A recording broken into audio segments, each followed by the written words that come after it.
Hello everybody and welcome to the show where after the collision we sift through the wreckage. The wreckage. I am Jimmy T, that is the vet, and that is the objective man himself, the glorious and the magnanimous Chanelo Vera Cruz. What's going on, man?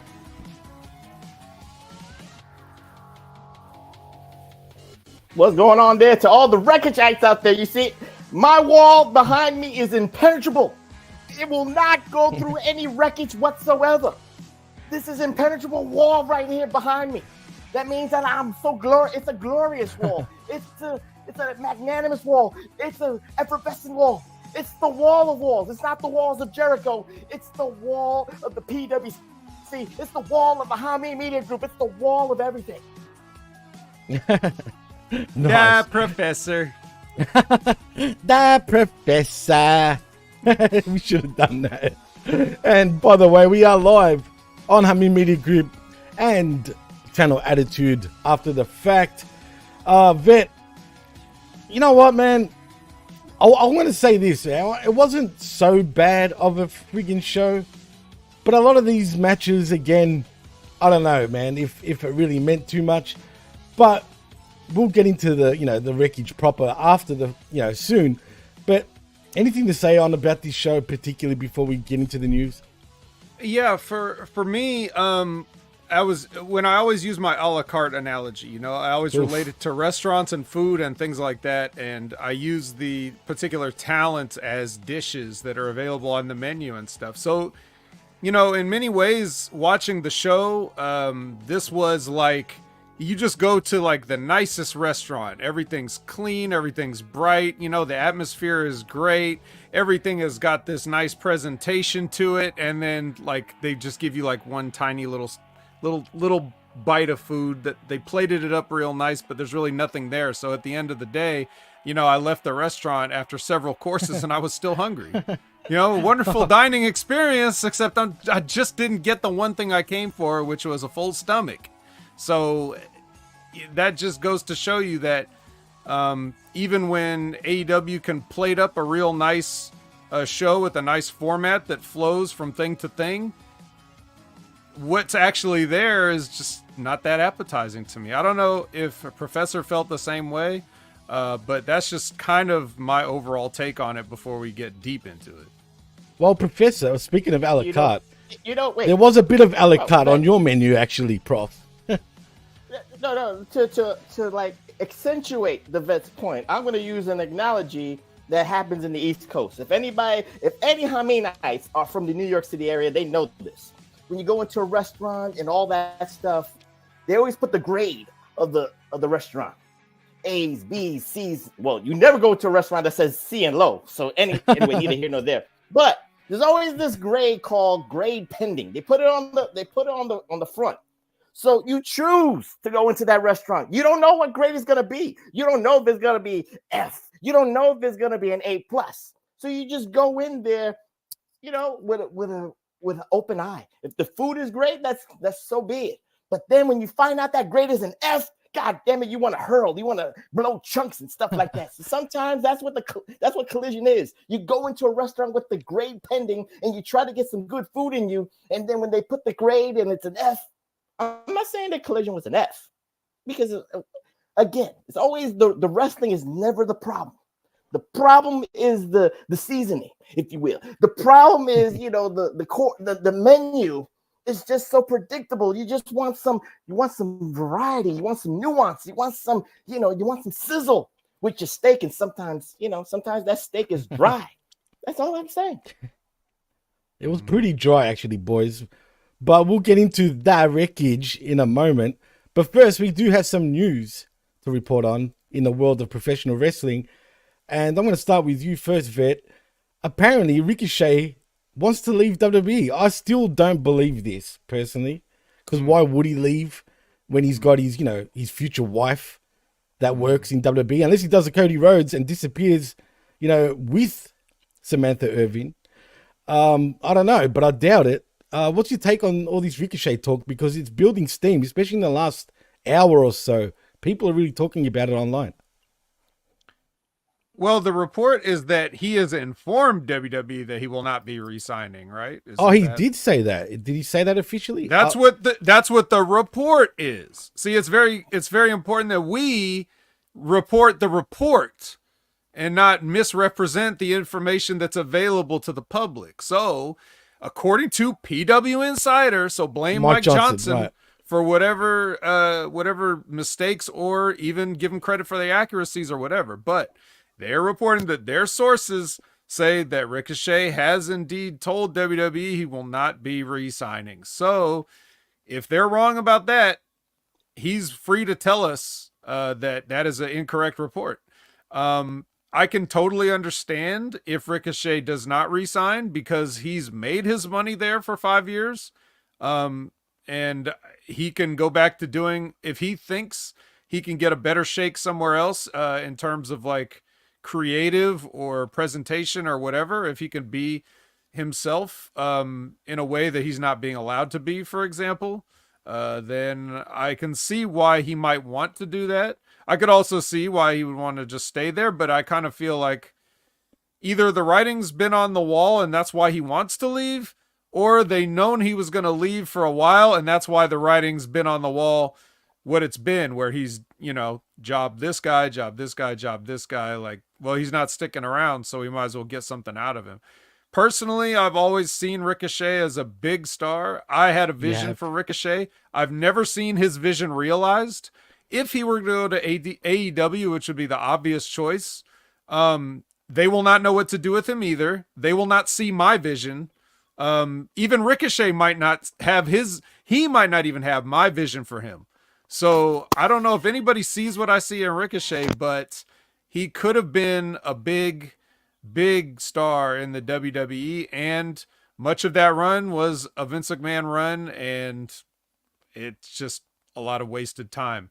So I will agree with Will Ospreay on that. Well, Prof, what's your take on it, man? I mean, do you think this, the rumors are true? Is he leaving WWE like Mike Johnson claims he is, and that he's notified WWE that he's not re-signing? What's your take on it? Well, Jimmy, my take on this is like, we will see the trolling on social media. We will see, the AEW neckbeards and the WWE trolls and all that stuff saying, well, Ricochet was never this, never that. He was always a mid-card. And then AEW was like, oh, this is the game-changing steal of the century. This is John Moxley level of stealing, or gets. So, I'm with Vet. I don't know what Vet's vision of Ricochet is, but I saw, Ricochet from Lucha Underground as Prince Puma. So I saw that. But the problem when I saw with Prince Puma was he didn't talk in Lucha Underground. Conan talked for a general amount of time during Lucha Underground. I saw the match with Ricochet and Will Ospreay, New Japan. The 90-second spot where what they did in Japan and what they did in Rev Pro, if I believe that, around 2017, around that 2016, 2017, around that time. So that was my introduction to Ricochet on that front. So I said it back then. I'll say it now. Is that okay? He's a spot monkey. That's all it is. He's always been that to me. And I'm not gonna. And again, if he goes to AEW, which is the obvious choice, guys, we already know this. He's just gonna rehash the match and the spot that he did with Will Ospreay. That's all everybody's waiting on. People could say, "Well, I want him against Kenny Omega," or "I want him against," you want him against Takeshita, you want him against Will Ospreay. Cool. But all he has been that aerial person. He's only been that. And the WWE exposed him for what he couldn't do. Maybe Vet, again, I don't know the vision that Vet has, but what I saw in WWE was a man who is just one-dimensional. I did not see character. I did not see charisma. I did not see anything. Maybe he needed to be the heel in a good suit. Everybody, when you wear the suit, guys, you always know that heel with the good suit and the sunglasses, and it's just, take no shit from nobody with the swag. Maybe that's what Ricochet needed. To me, it was just that boy that was bullied all the time, and he's trying to fight his bullies. He only had that one run with Braun Strowman as a tag team, to me, that had maybe potential.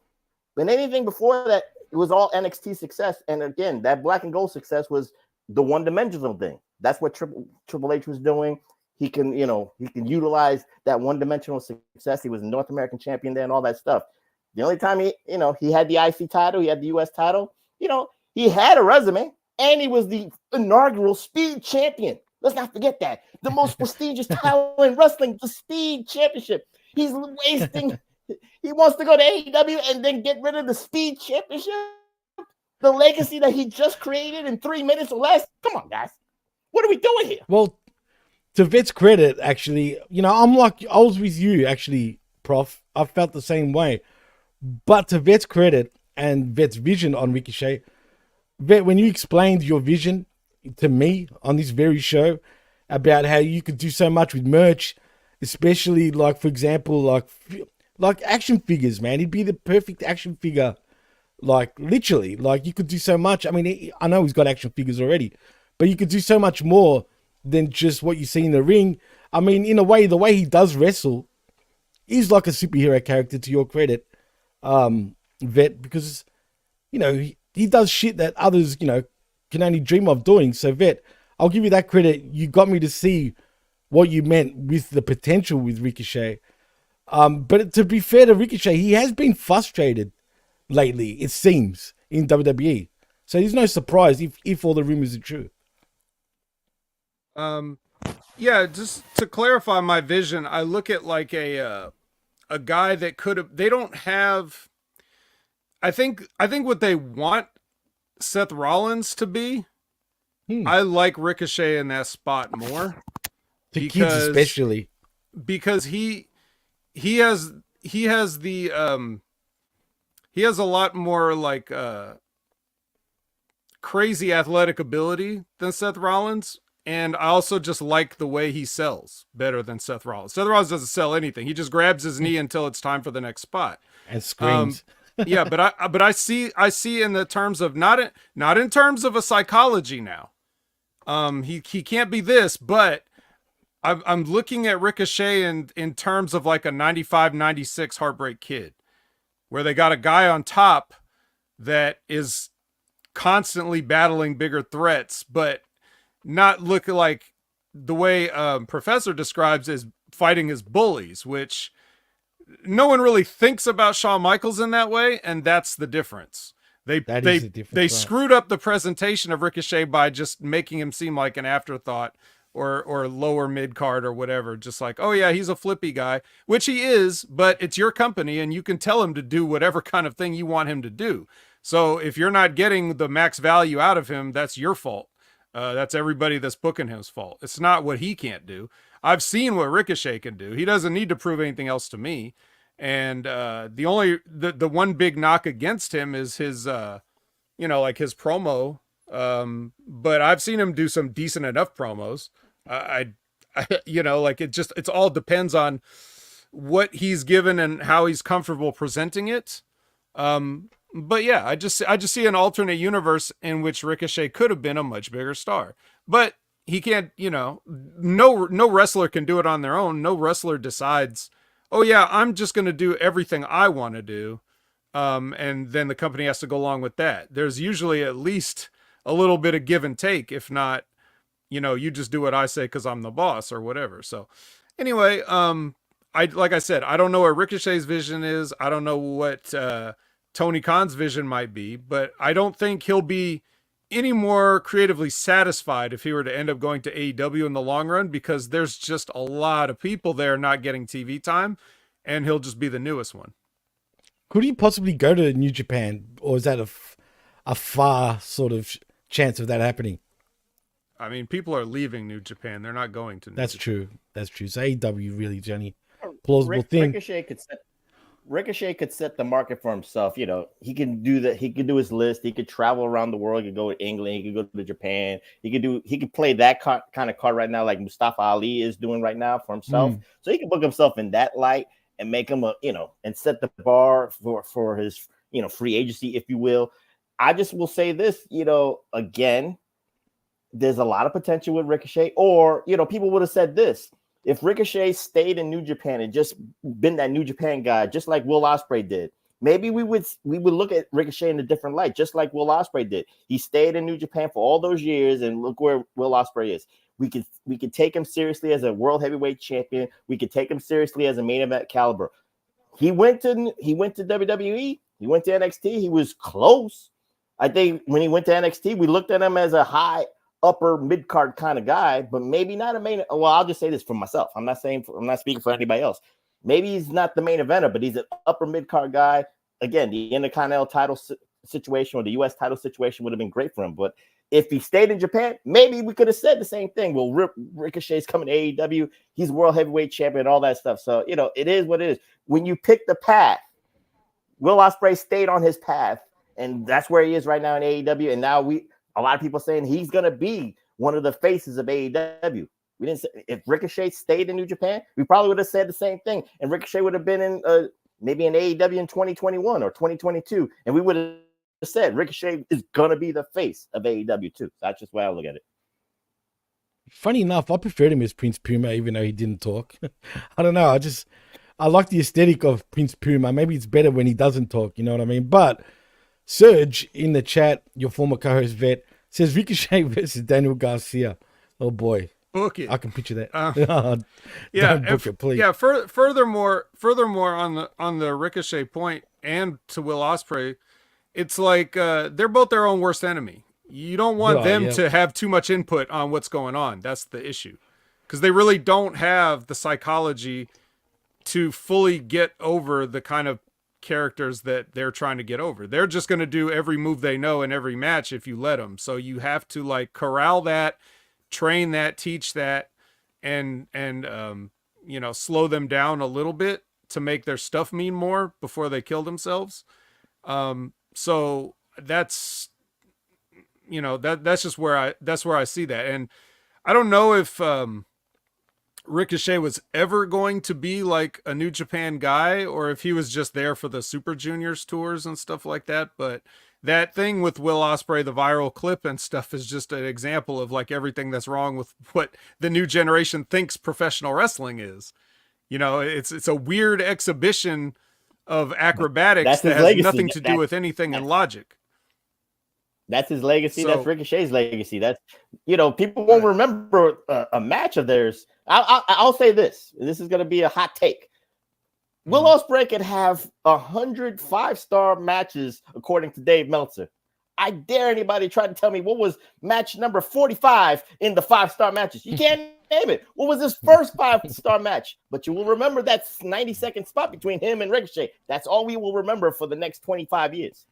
You know what I remember about Ricochet? When he front flipped out the ring in NXT and landed on his feet. That's what I remember. And that presentation went a long way in terms of, when he came out, people really underestimate at times, the power of a good entrance music. That entrance that he had from NXT was like a real superhero entrance. It's like CFO got it. They're like, oh, this guy's a superhero. Okay, let's give him superheroic music. So it sounds like a cool superhero coming out. And his entrance was timed to that, and the light show, the smoke swirling, the beat of the song, and everything like that. And all his outfits that were homages to superheroes, the same way Rey Mysterio did, when he would have Flash outfits or Joker outfits or even Avatar blue people outfits. Ricochet did things like that. He did the All Might outfit or whatever. He had that presentation, and then when he gets called up, first thing they do, put a corny little Ricochet sound effect at the beginning of it, just to let you know right off the bat, don't take this guy seriously. Right before anything else happens, you hear that corny sound effect. That's the kind of stuff that I'm talking about, where it's that bullet might as well have hit him, because you are letting people know. And he weirdly came up with Aleister Black at that time, as a tag team too. That was all. And who they gave Aleister Black when he had that cool entrance, and they gave it the phony little creaking wood sound effect when he rose up off the thing. It was just that was a shot fired by Vince McMahon telling Triple H, fuck you, your shit sucks, I'm gonna ruin it. You know, I will take this stuff from you that you're doing good with just so you can't have it, just so I can ruin it.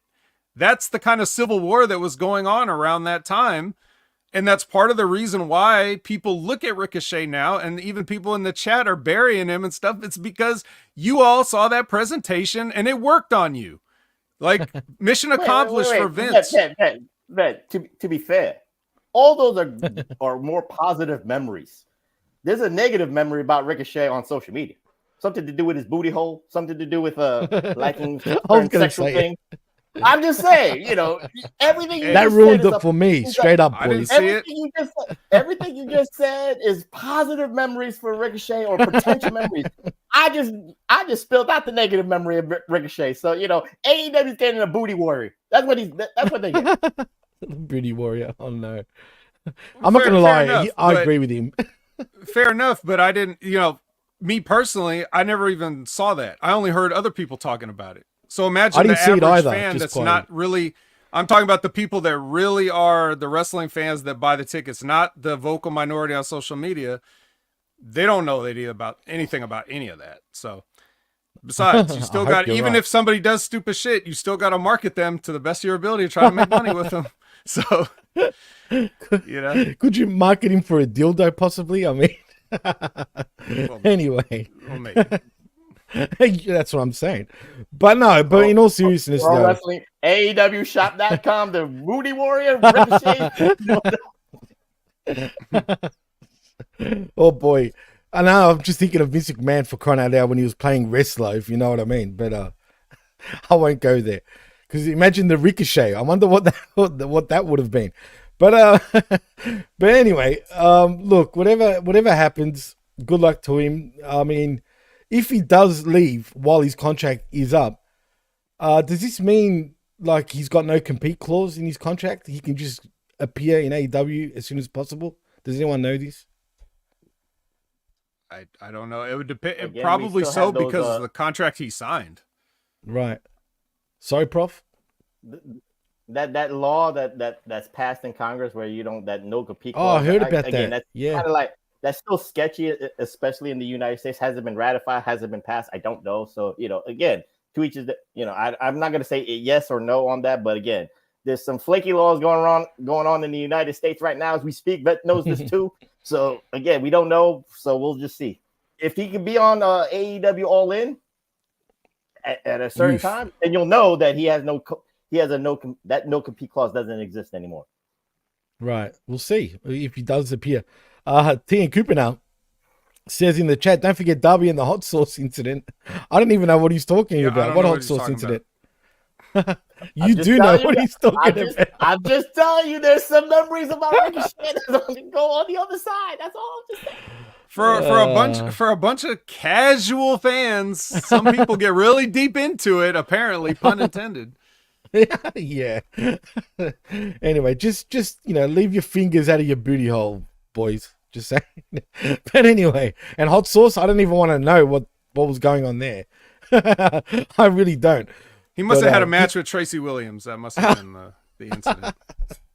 No, like it had to do with JR's barbecue sauce. That's all I'm going to say. The next segment. Chipotle ketchup. My boy.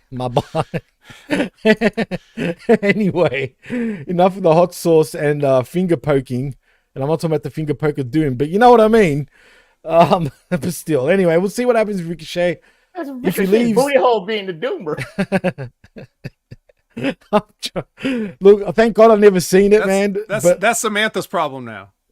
Yeah, lucky guy though. He's with Samantha. That's actually a good, you know. But what Vet just said, you know, you never know. She can get him to do her. No. Sorry. I'm not saying. I'm just saying if she's in love with Ricochet, we know that relationship's going on. You know, sometimes it's easier to stay with the one you love. So you never know if Samantha Irby might just say, you know what, I want to go with my guy, and Tony Khan will like do a package deal, get Ricochet, get Samantha Irvin. You know, they need another ring announcer. You know, Tony Khan just loves to give out the money, guys. So you never know. Who you talking about? Me, Zane, my boy. And Jim Barnett used to say that. It's a wink, wink, but I've heard JR say it a lot, and I like the way JR says it. So haven't you heard? Because it sounds disturbing, my boy. But Jim Barnett is the guy that he's, mimicking, obviously. And yes, he was gay. He was one of the first gay promoters, or the first gay promoter in professional wrestling history. But Jim Barnett, I think he doesn't get enough credit sometimes. He's done a lot of good things for professional wrestling back in the day, especially in my neck of the woods in Australia. The real WCW, before WCW was actually a thing, believe it or not. But anyway, we're not here to talk with Jim Barnett. But anyway, sticking with AEW news and WWE news, there's talk that Natalya could be signing with AEW also, boys. I just caught that now, and apparently she's interested in helping AEW and Tony Khan in the Owen Hart Memorial Cup, whatever it's called these days. Prof, what's your take on that? Do you think she could possibly leave? I personally think she will leave because she's been in WWE for way past, her expiry date, in my opinion. I think she's been there way too long anyway. Could she be a WWE lifer and be a coach for the women's division in the Performance Center? Yeah, she could do that. That job is waiting for her right there. She could sign the deal on the line right there. Helping the AEW women's division, how, Jimmy? I mean, to compete in the Owen Hart Cup? I have no idea. Or to mentor the AEW's women's division on psychology and matches and match presentation. Again, define help, because, again, if you just want to go to the Owen Hart Cup just to compete, that's for yourself. That's your own selfish gain, your own selfish reasons. And again, for that part, for the performance part, does she have anything left to give in WWE? No. So she could do the same thing. She could go to, TNA, AEW, maybe New Japan, Stardom and stuff like that. Live out her dream opponent checklist for her before she wants to retire. So, is she going to be in the Owen Hart Cup and win? No. Tony Khan already has something set up. He already has the winner right now, whether it's Willow Nightingale, Kris Statlander, Mariah May for the Owen Hart Cup and all that stuff. That already is there. For that is just novelty points to have, Natalya in the Owen Hart Cup just for sentimental value. But she ain't going to win it.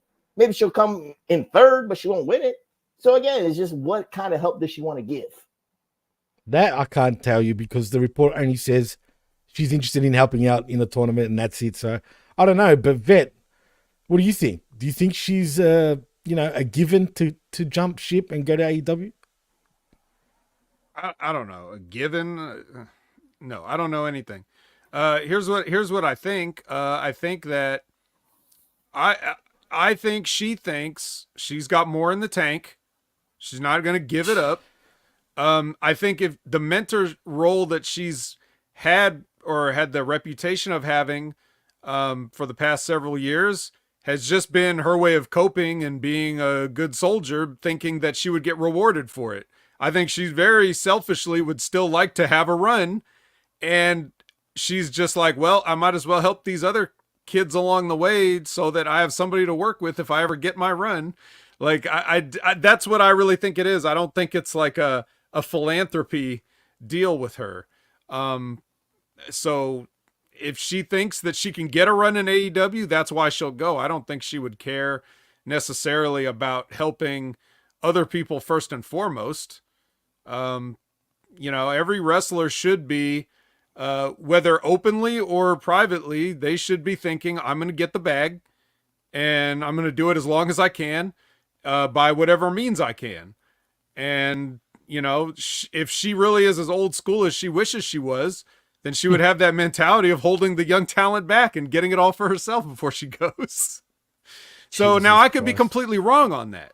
Like, and it's not important for me to take a stance on that one way or the other. I'm just offering you guys a possible viewpoint based on everything that I've seen from her in her career, observing her. Like, even the stuff that she does that seems nice, seems like an ulterior motive or whatever, or just because what else can she do?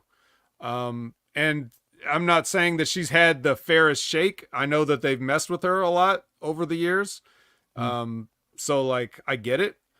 But as far as like whether she, what are her motives or what does she want to do? I just, ultimately, my point is, I feel like she just has more in the tank and she doesn't want to hang it up yet. And like Professor said, if you got a bucket list of dream opponents left, you're going to want to do that however you can. And if WWE's not going to make it happen, then I'll go somewhere where it can. or I'll just do it myself, independently. Interesting.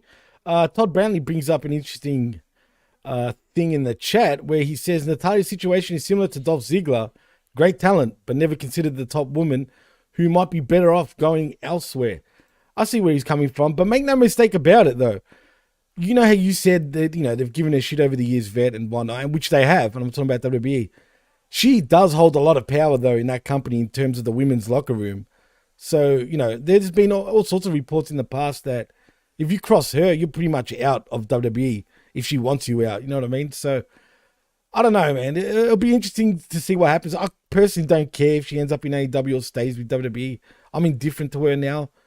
Don't get me wrong, she's a...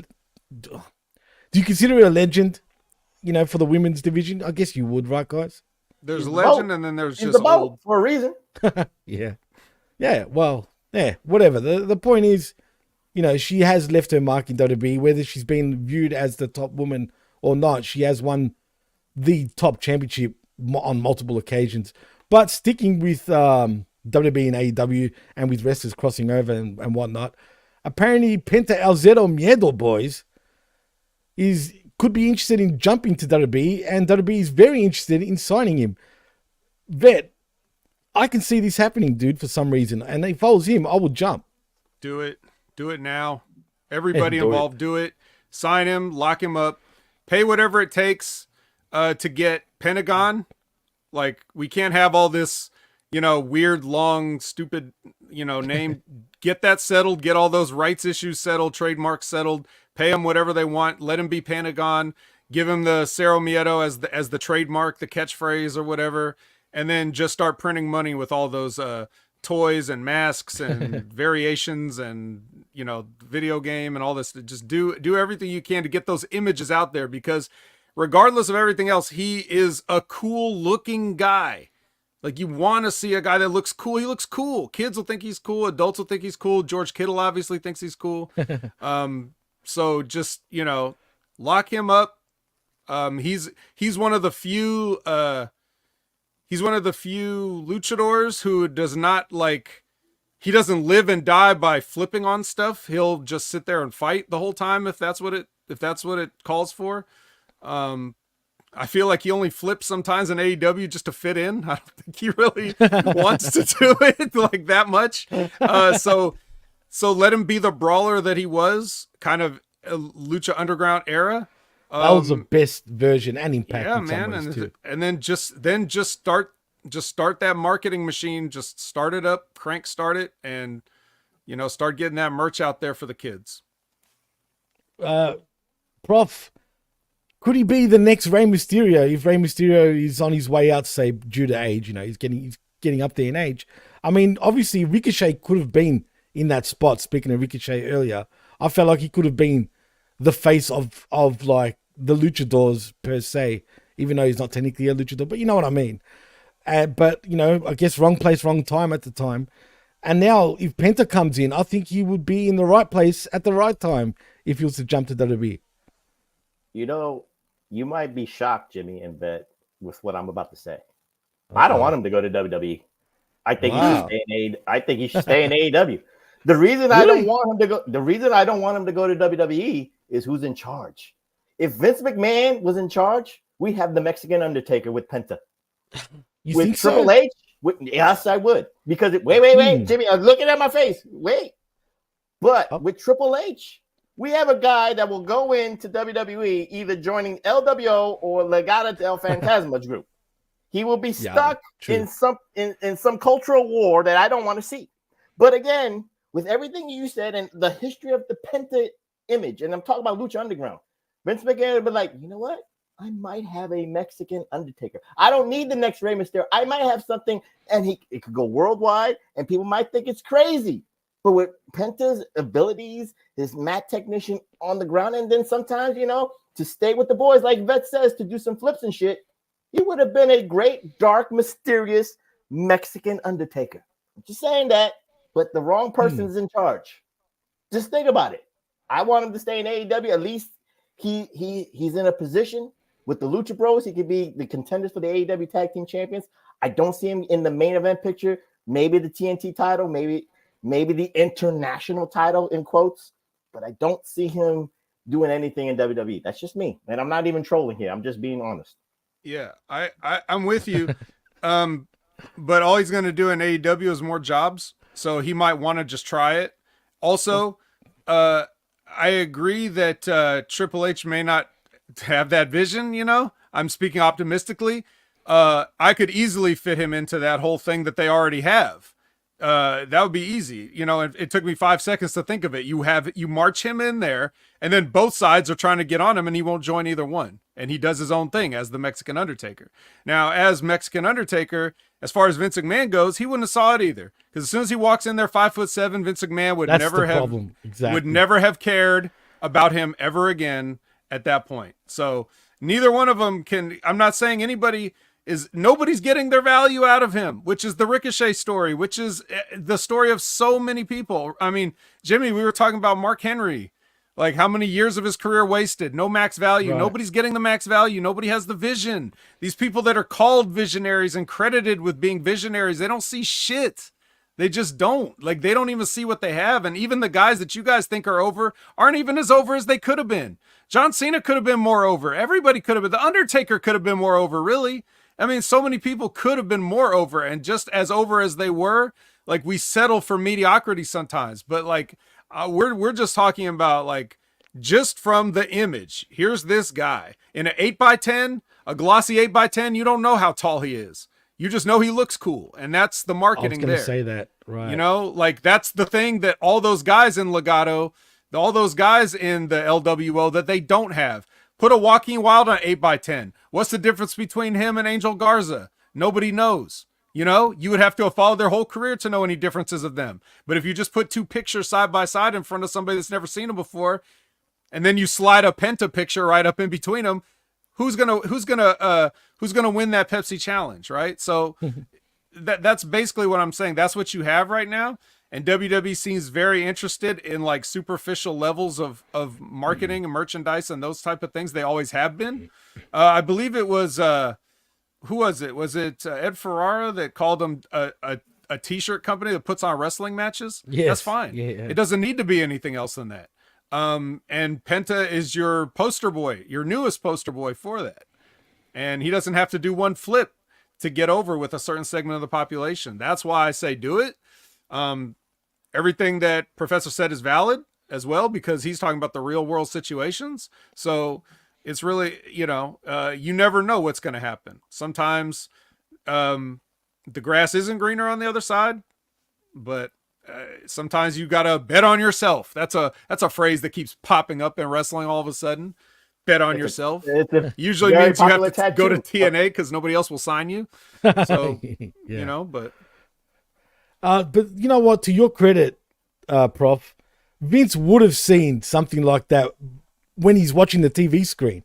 But like the vet said, the second he would have met him in person, he would have been like, he's a little luchador.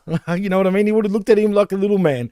100%, just like again, Vince always says that, you know, he listens to a lot of people. I know that people will say that Vince has his own image and, you know, whatever is funny to him and in his own world and all that stuff. I get that. I understand that. I'm just saying, but if the lightning bolt hits, he would market it. He'll find a way to, again, make some money out of it. I think, again, with Triple H, his motivation to get Penta is just, we stole another AEW guy. We stole an AEW original. So again, I'm not cool. If you want to do that, that's great. I just don't see any value in Penta in WWE. Then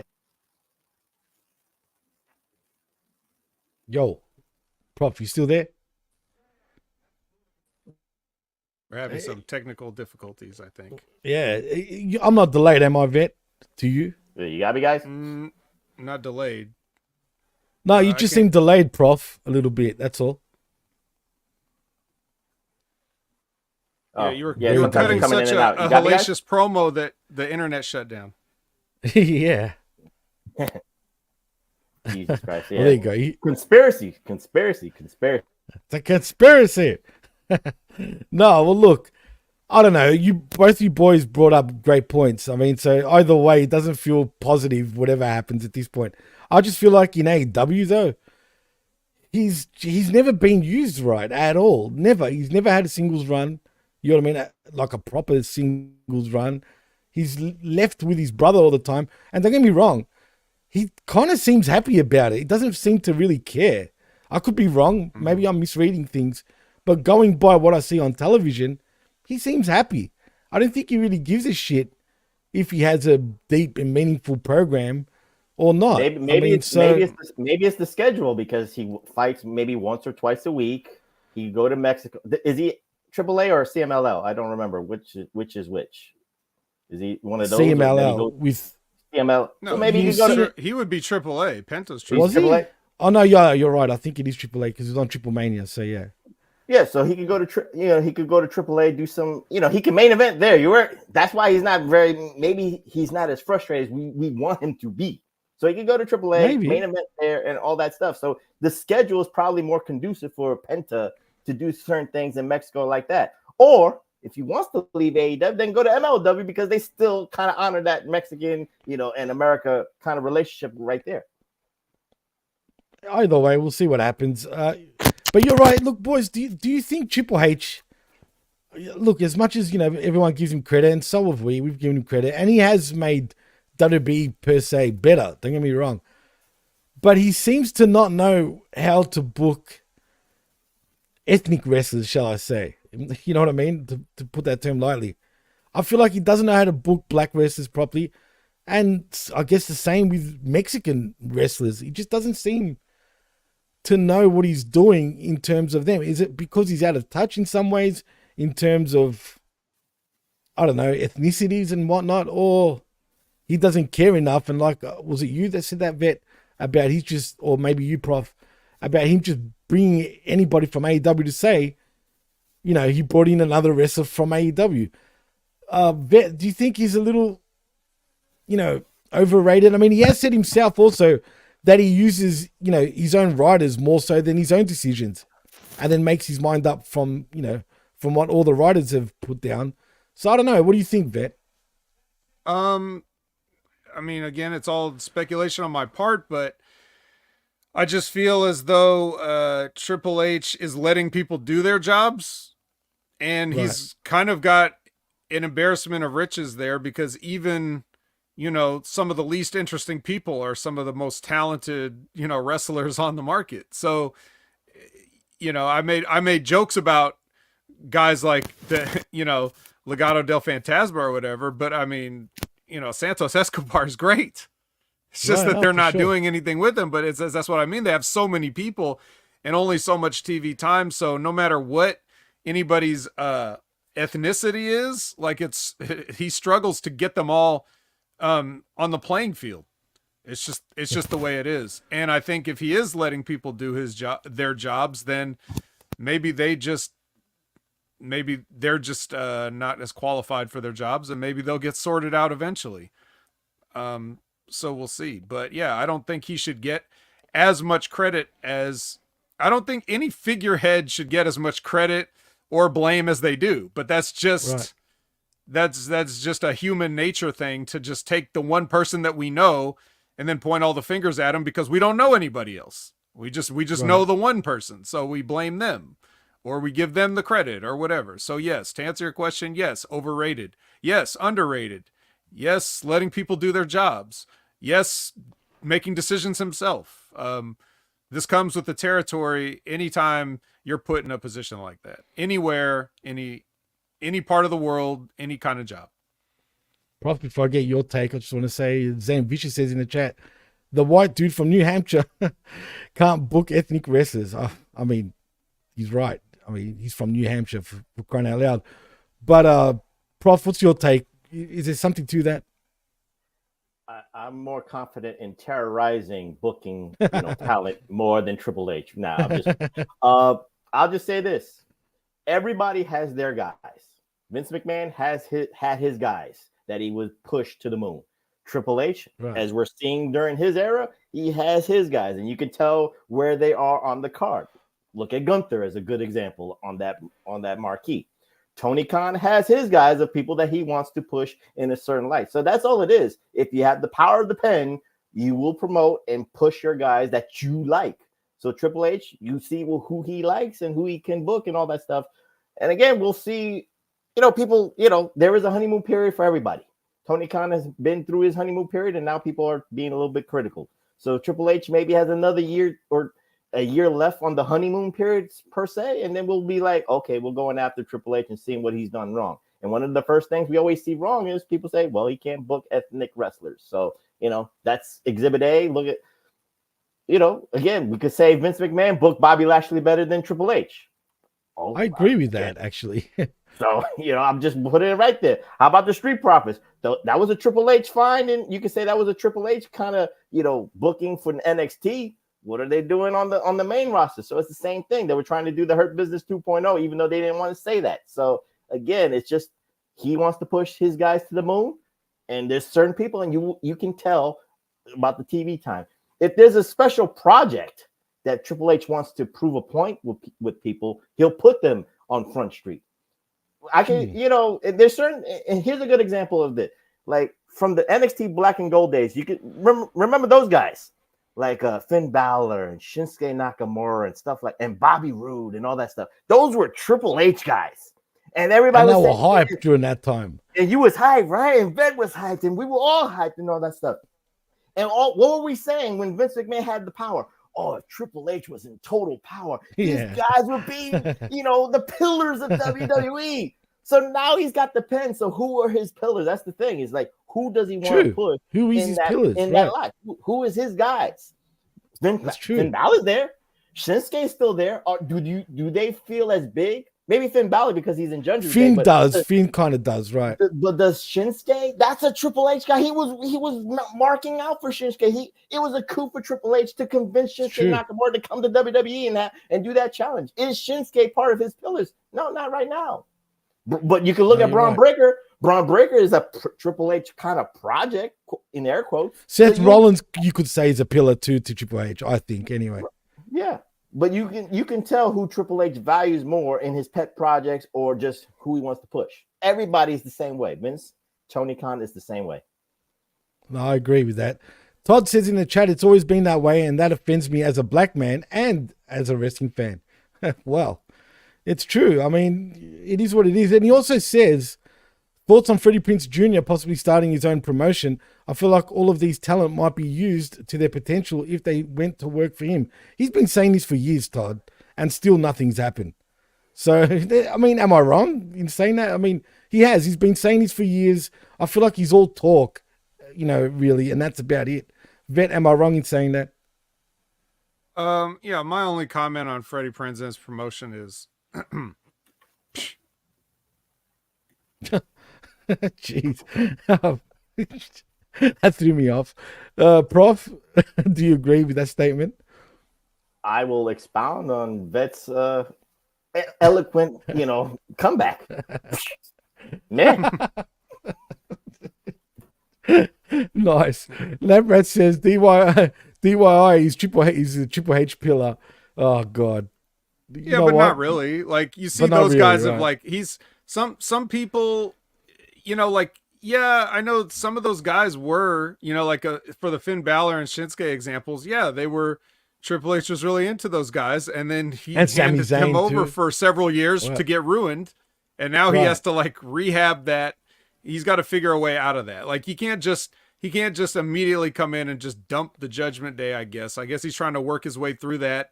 Maybe Shinsuke is gone now because people need some time to forget that he's been doing nothing but jobs for Cody Rhodes for the past however long. Like, I don't know, but there's no simple answers when it comes to these things. There's just a lot of turmoil that's been going on there for the past 5 years that's involved Triple H and Vince going at it with each other and trying to get their own, visions for the company to align, and it just hasn't happened. It took a full coup. Right. And even right now, is it just me or does WWE feel flat a little bit again? Because I feel like it's kind of at a flat spot at the moment. Post-WrestleMania flatness. Yeah, true. That always happens every year. Sonic the Hedgerat says Finn does not feel like a big deal from first ever Universal Champ to just following a guy with the title around. I disagree with that, Sonic. I think that he's back on track. I mean, he's not the main event guy, but if you need...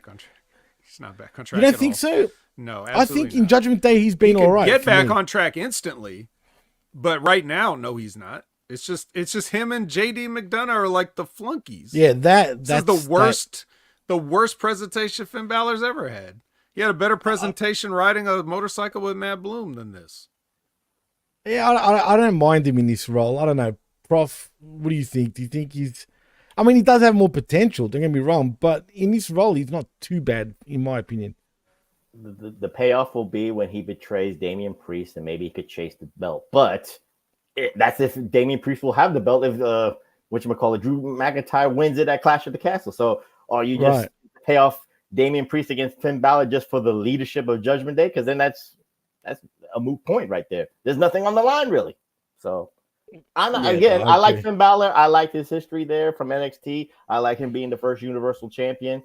I think, again, just like Vet said, the power struggle between Vince McMahon and Triple H, the demon Finn Balor could have been something, could have been marketable. But again, they dropped the ball on that. So you could blame Vince. You could blame.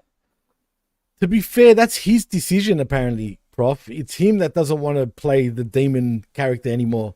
For some reason, he's come out and said that publicly. No, I understand that, but put it this way: like, what was the most appealing thing about Finn Balor and Fergal Devitt, or whatever you want to call it, in New Japan when he painted his body just to associate a character? I remember he was Venom, and then he had other kind of paint jobs, and that just made it appealing. And that was just another side of him. Maybe the demon thing was kind of like they kind of oversaturated the demon because we did not know what the demon was, especially that match against him and Roman Reigns. So I don't want to backtrack there, but it just made it look very stupid and cartoonish. But there was potential with the demon character. There was potential with a split personality Finn Balor type of stuff, but they just couldn't do it. Right. Which match played was that the one? Role. Was the Roman Reigns match? Was that the one where the PA system gave him CPR? Yeah. The lights went out and he just kept going. Yeah. If that had been me, if I had been booked to do that, I wouldn't want to be the demon anymore either. So that's probably the reason why he said, I don't want to do it anymore, because if this is what you guys are going to do with it, I'd just as soon not do it. Like, it probably means more to him to not see it get slaughtered like that, and embarrassed in front of everybody, than he'd just rather just not do it. It would be my take on it. Because I don't remember that. I must have missed the event, or I don't know what the hell. Forget it. Stay forgetting it. Don't remember it. Let's just move on. What else do we have, Jimmy? What other news do we got, Jimmy? Well, look, there's a lot of news, but we are recovering, Jimmy, from this. Yes. We remember this. We need to CPR. I don't remember it.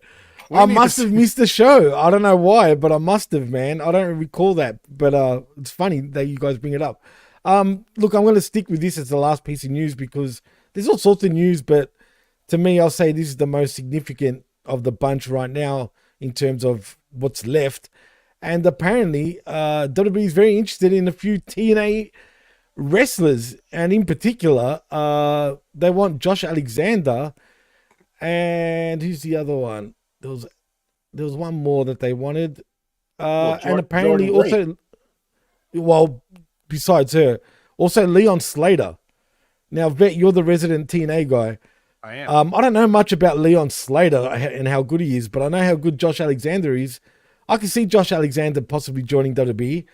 And if Gable stays with WWE, who's also rumored to possibly be leaving, I mean, I can see Triple H putting them two together only because, amateur wrestler. Let's put him in and make him the world's greatest tag team once again. Well, you know what I mean? Ethan Page is there. Yeah, true. So we could have the North reunion. No. We don't need another Canadian faction. No, it's pronounced please. North, Jimmy. It's pronounced North. Not North. We don't need another Canadian faction. And not again, please. No, Might as well bring in Bobby Roode. And then bring in Natalia. Also bring in, what's it called? D'Amore as well. Got D'Amore. Have him as the manager.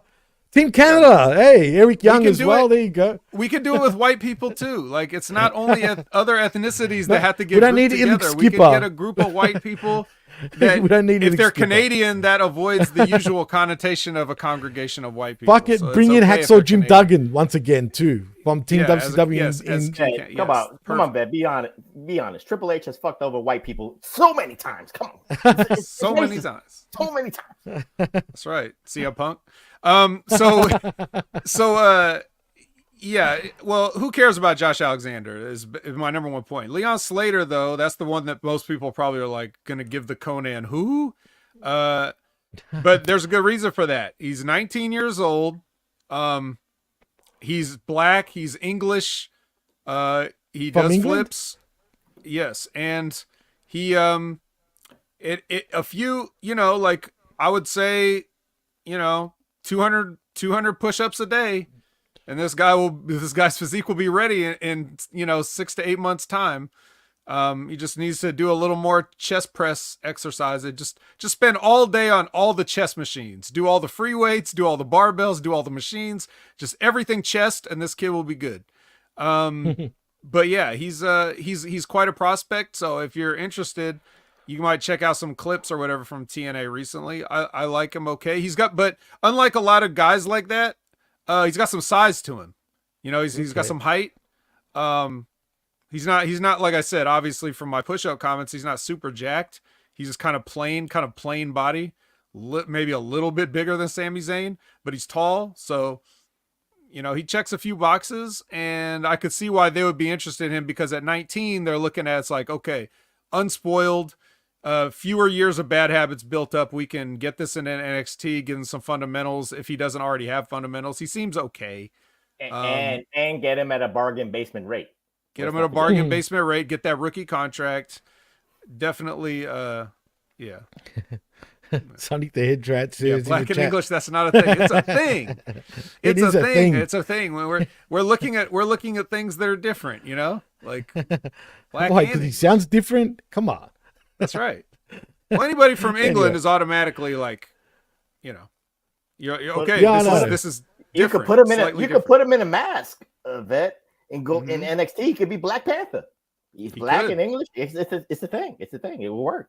He could be, or if Ricochet's contract expires and then he shows back up in NXT as Prince Puma, but then we get Dark Puma. And now we've got an angle.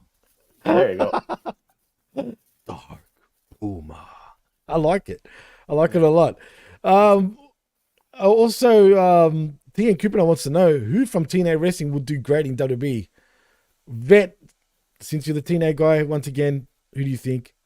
I mean, everybody knows there's only one answer for somebody that would do great. Moose.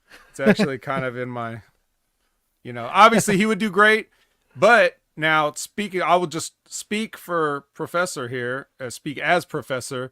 They're not going to do anything with him. They'll just use him as a good quality win for one of their guys. But I'm just saying, like, all things equal in an optimistic world, of course, Moose would be a main eventer anywhere in the world. So obviously him. But when I watch WWE, when I watch TNA, I don't see a lot of WWE in any of those guys, really. Damn. I really don't. It's really a one-man show to me. Maybe a two-man show with Joe Hendry. Because Joe Hendry will do a lot of, like, I don't understand the hype, bro. He'll do a lot of the goofy comedy that WWE fans are used to seeing over the years, so he'd fit right in with that. Isn't he English too? He's big and tall, and you can he's from England too. He's from Scotland, so whatever. You got a good. Don't say whatever, Jimmy. You're from England too. No, hey, stop it. Don't you get started on that. Prof, what's your take, man? Anyone that interests you in Impact or TNA that could possibly cross over with WWE other than Moose, I guess? Moose is perfect for NXT. I don't know about the main roster. I agree with that.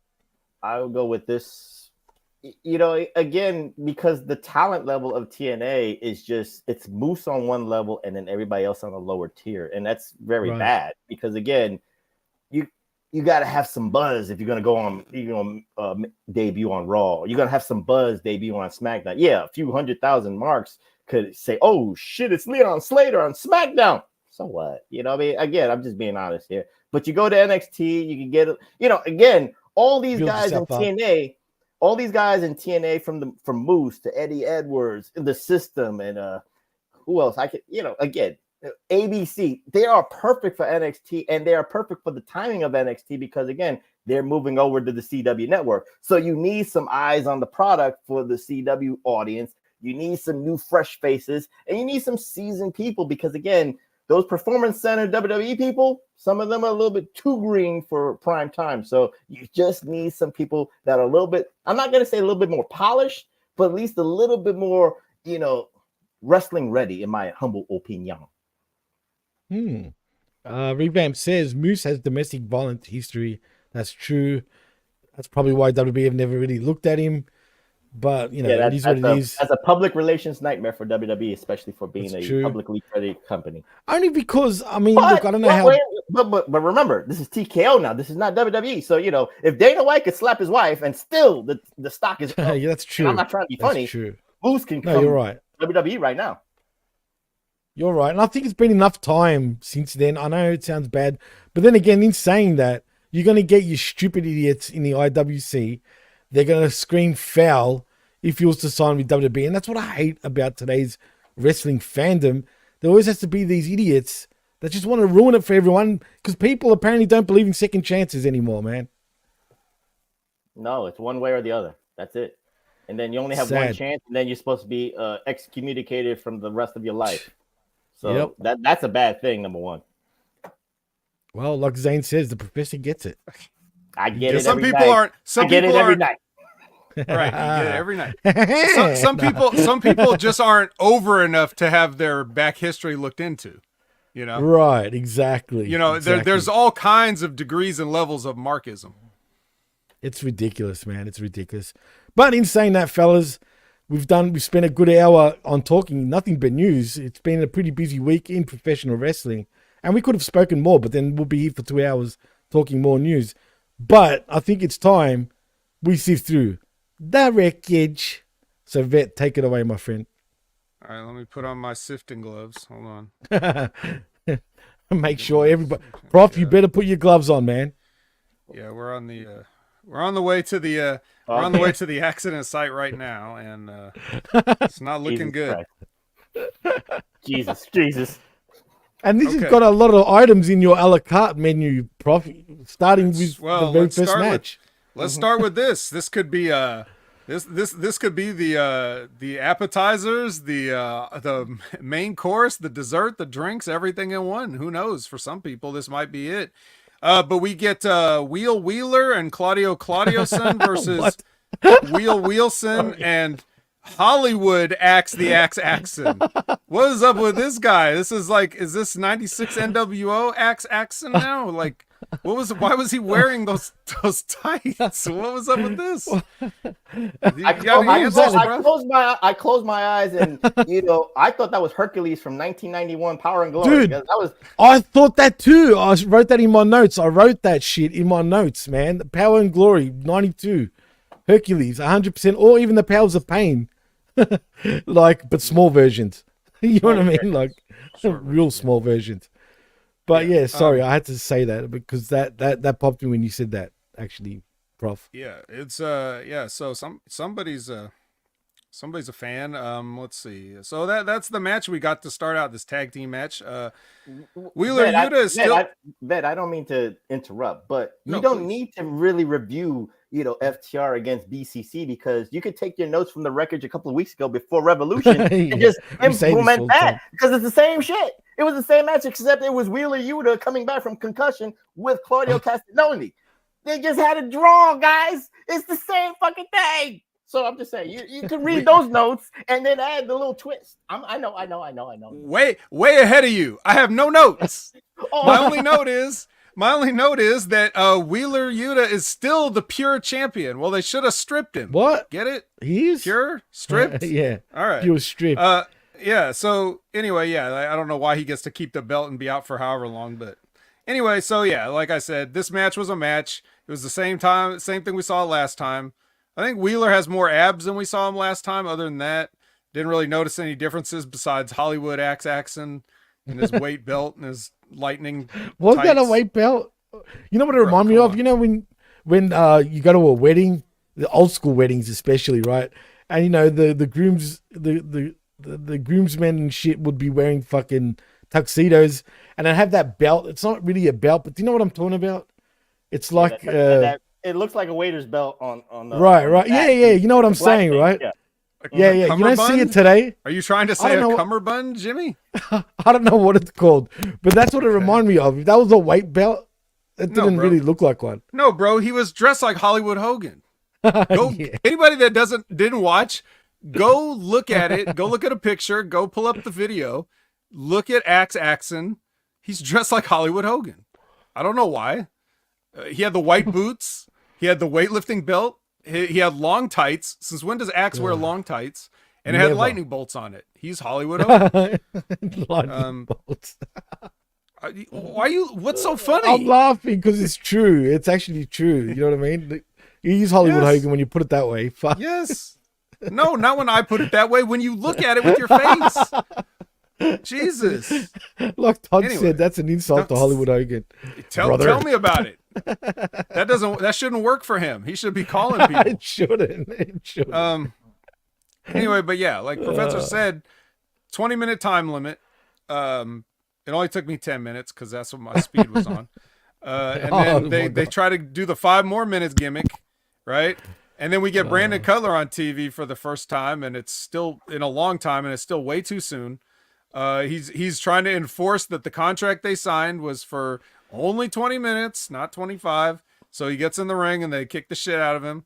And then at the end, Claudioson says, like, anytime you want to run it back, let's do it. So I will say that this whole thing was corny, but I fully expected that after they beat up Brandon Cutler, that was just going to be their out. And then they were not going to address the fact that they were just about ready to fight for 5 more minutes. And then they just shrugged it off. They actually did come back, readdress that point. Like, okay, I guess we're not fighting for 5 more minutes, but next time we'll fight for whatever. So like, I like that they mentioned it. Not that it's a small thing, but it does, it does matter. The details matter. Otherwise it's all the same stuff. Professor, anything to add to this?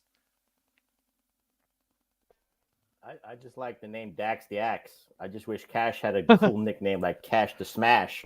So, let's get that trending. Cash the Smash. Well, since we got Wheeler back, I thought he should go back to Wheelson. Yeah. It's one of his older gimmick names. Can we call him the Williamsons or some shit? Wheelie Wheeler. Wheeler. Yeah, I like it. Wheeler. No, but in all seriousness, yeah, you hit the nail on the head, Prof.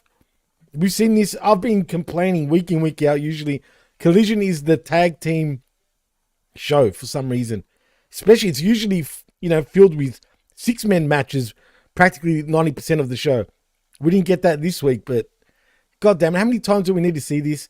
And what's the story? Oh, they went to a time limit draw, so let's do it again. It's lazy. Do something, man. No. Do a program. You know what, Jimmy and Vet? I need you to expound on this because, again, I'm just going by what I saw. Remember, Daniel Bryan is Team AEW. Daniel Bryan put his body on the line in Anarchy in the arena match. But the other guys of BCC has been kind of quiet on that. They just say, let Daniel Bryan do his thing and stuff like that. But then when Daniel Bryan was okay, they had to finish that war with the CMLL guys. For what? It wasn't for Team AEW, really. It wasn't for Team what happened AEW, with that? really. It was just BCC saying we're the best group out there. And now we got this match, and they want to inject the elite stuff. So now is BCC part of Team AEW? Again, you could say a lot of things that, Excalibur, or not Excalibur, but Tony Schiavone has to really be crystal clear and explain to the audience what's going on here, because I remember like Claudio Castagnoli, or Claudio, as Vet really likes to call him. Claudio's son. Claudio, yeah. Well, I remember Claudio does not want to be involved with what Daniel Bryan wanted to do. He was kind of like standoffish. He was just like, forget about that. That didn't happen. Don't worry about that. I saw it. I saw it. That's the problem. I saw it. I remember it. It's in my head. You know, I'm wearing the wreckage. It was only 2 weeks ago. But I'm wearing the wreckage glove, guys. I'm that's forensic evidence right there. I remember Claudio saying, I don't want nothing to do with this. And now they're putting something like that in there. That make it make sense.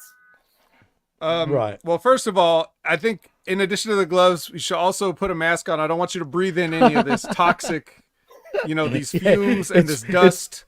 There's particles in the air. We don't want you to. Yes. Yeah. The thing about Claudio and Brian was kind of similar to, like, when you're in love with somebody, but they're an addict and you can't watch them destroy themselves. It's basically that. He just basically said, I can't be a part of it, but I guess I still am a part of it. Just not when you're doing hardcore rules matches, then I won't be a part of it, but I'll be a part of other things or whatever. So, I mean, I kind of get that story. They're not really continuing to tell it, though. It's just like whatever they need to do in the moment. And so that's why you have guys that, you switch in a Wheeler, like, all right, well, here's this kid's back, Wheelie Wheeler. Yeah. I guess we can, I guess we can use him, in the place that BCC has those, like, the interchangeable parts. John Moxley's doing his own thing. He's not too interested in any of this stuff. He's got a whole other company's belt. He doesn't have time to worry about fighting with, imports or the greatest tag team in the world, yet they can't pin the guy that's been out for however long. That's like the whipping boy of the Blackpool Combat Club. Chokers, like, he can't take a fall from the best tag team in the world. Any two slapped together guys can just go toe to toe with the best tag team in the world. On any occasion. That they really have not defined themselves as the best at anything since they've been in professional wrestling, period. So AEW. Yes, because it's AEW. I got it. Yes, thank you, Todd. You're right. Right. And on top of all of that, none of this goes with the a la carte theme. You're trying to take the whole thing into account. Like, you're trying to take the whole promotion and the week-to-week storytelling. That's silly.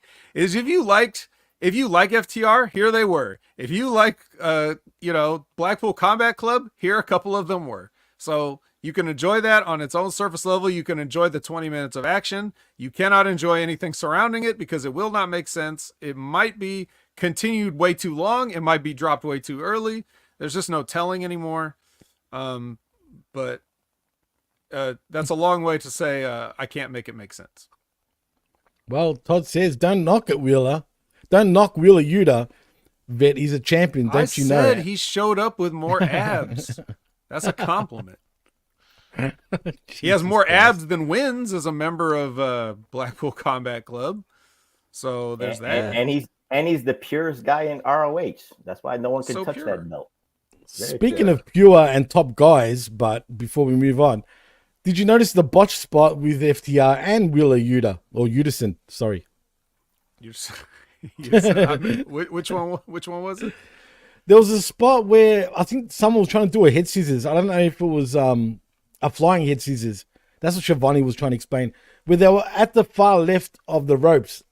Both Dax Daxon and Cash Caxton were trying to do a double team move. They had Wheeler sort of between the rope and the other wrestler. I don't know what the hell they were trying to do, but this is what Shivani said.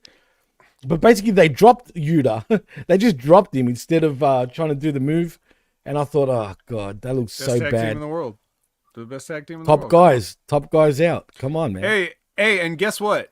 Nothing can ever be as bad as the spot that, that Hurricane Rana that the Butcher took from Penta on Rampage. Like, after that, anybody's got a free pass for everything. Man, when Hurricane Ranas aren't done right, they look so bad. Like, it's just yuck. That's why that move, you better know how to do it properly.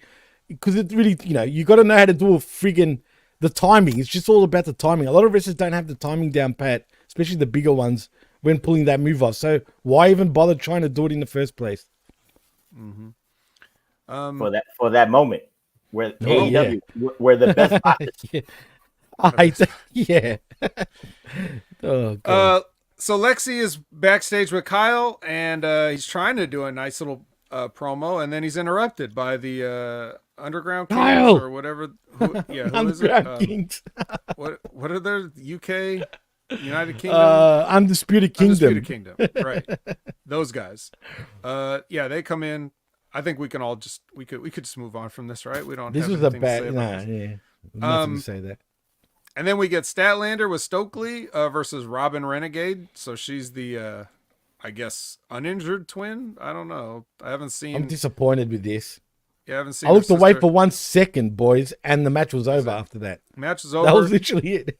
Post-match promo was much longer, but it's essentially Stokely saying that Statlander is going to enter the Owen Hart tournament. So, my a la carte menu. One Stokely Hathaway, please. Okay, here it was, and that's delicious. But other than that, Delicious. I don't care. And, I don't watch ROH, but I do remember a while ago Stokely Hathaway was like the authority figure for ROH. Doesn't that take away his time by representing Kris Statlander? Doesn't he have a company to run? Doesn't he have a brand to make matches? But now he's so out. He's so blindsided by Kris Statlander. I'm just saying, again. Did he lose it? Did he lose his authority?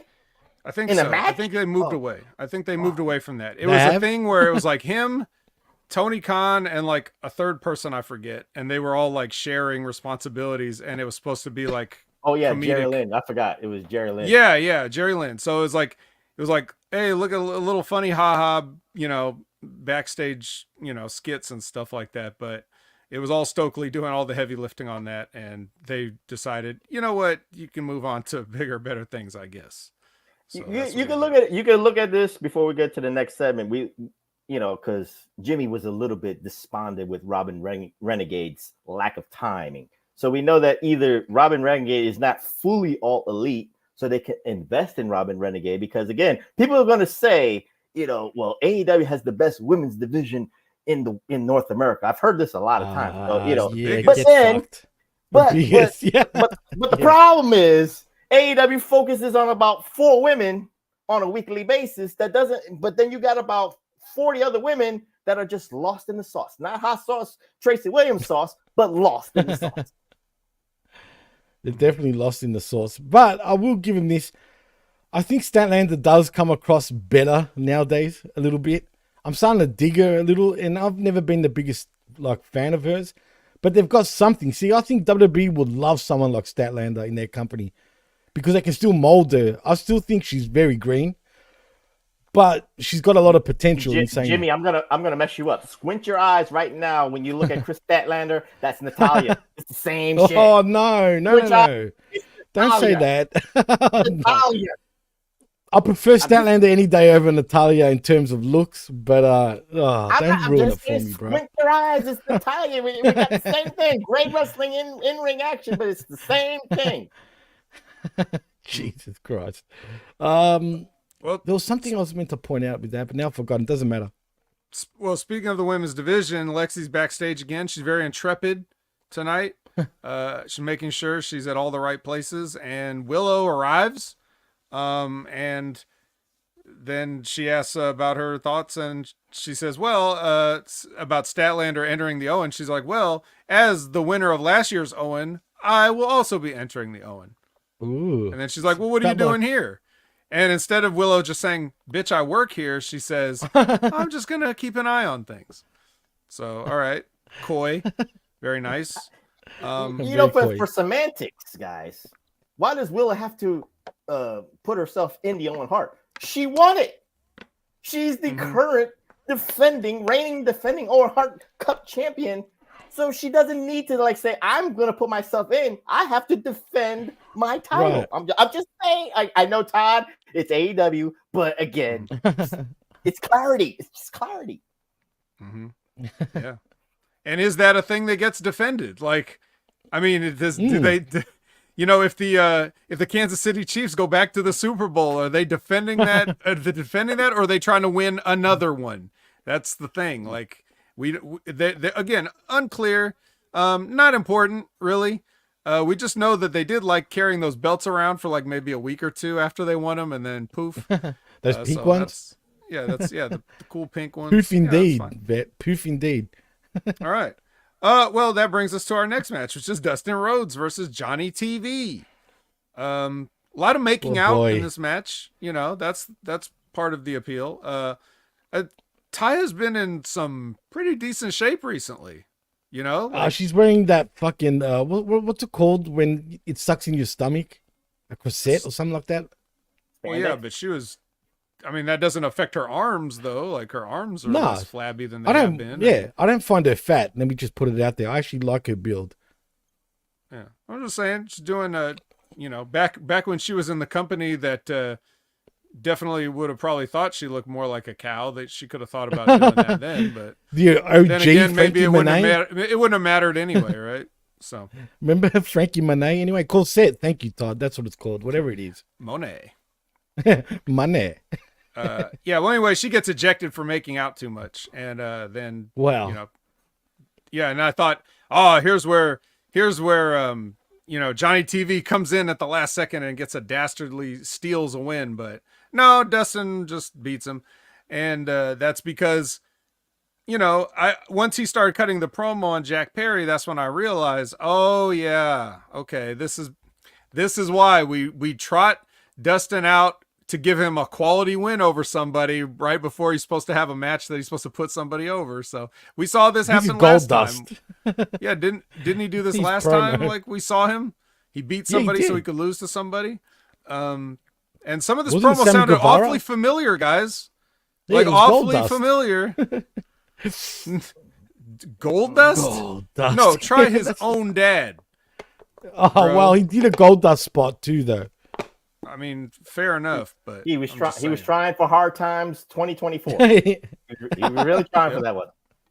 Do they still give gold watches in 2024? Do people wear watches in 20? He should have said they give you an Apple Watch and kick you out the door. That's what he should have said. But yeah, you get replaced by AI. You get replaced by AI now.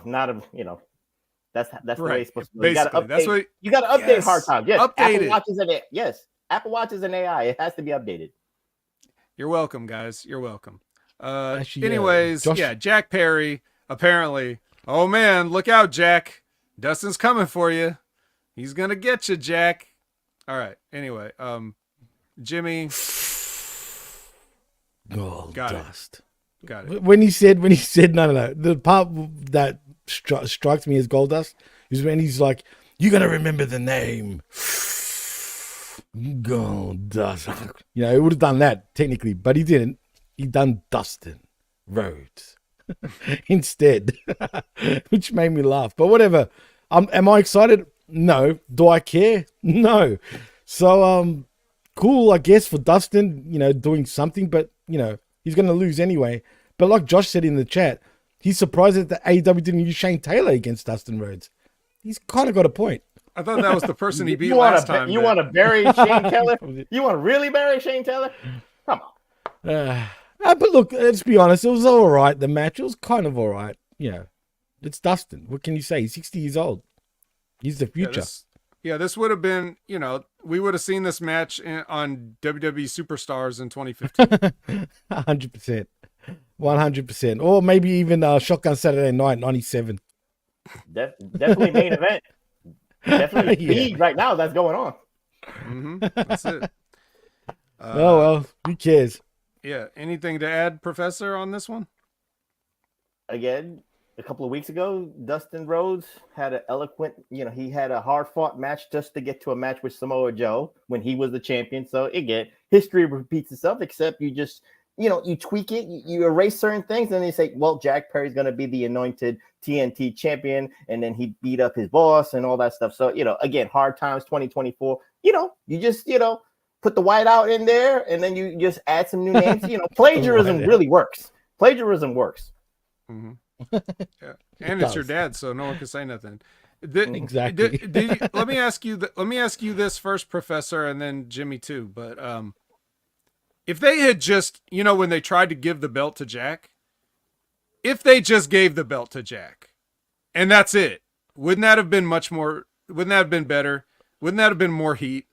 Wouldn't people really want to see? Like, they would be much more invested in this match because, as you mentioned, he already did this once. I'm pretty sure he did beat Shane Taylor to get to Samoa Joe. And then Samoa Joe was the champion at the time. So there was a reason that Dustin Rhodes wanted that match. So here, if this was a similar situation, now he's got even more motivation because of his, like, you just handed this kid a belt? Like, I had to, like, all of his promo would have made more sense if Jack had been awarded something he didn't deserve and he felt like he needed to step up. Like, normally I just stay in the background and I'm an old man and none of you come to me for advice. But when I see something like this, I can't sit back anymore and yada, yada, yada, and all the same stuff. But it means a lot more now because this kid has a belt that he didn't win. Right. So isn't that better? Tony Khan, I know you're watching. Why haven't you hired Vet in the writing team? Because he just made sense right there.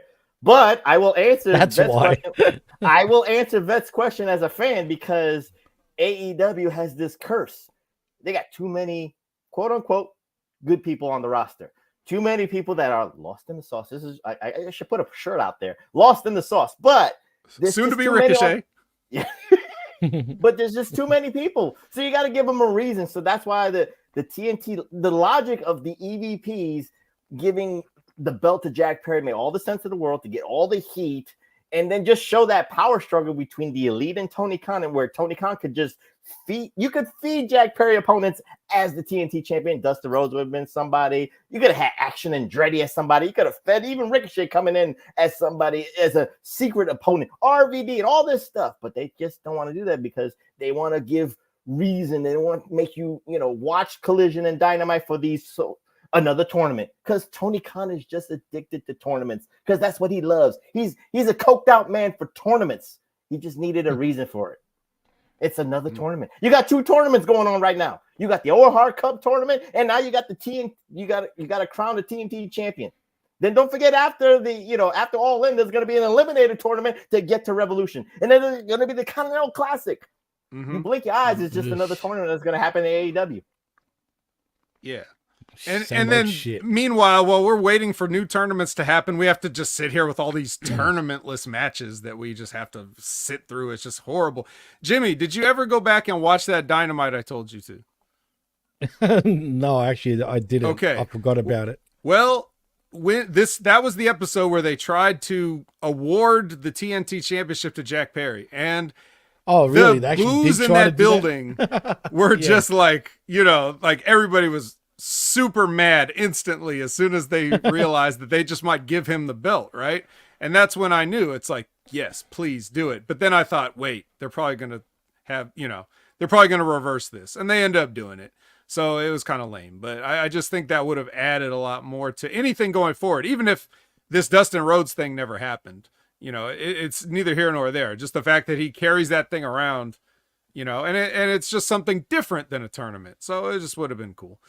I agree. I would have preferred they just give it to him also. I mean, it would generate a lot more heat for Jack Perry. You know what I mean? And the EVPs get away with whatever they want anyways. So right, they do whatever the fuck they want. So yeah, what's the difference?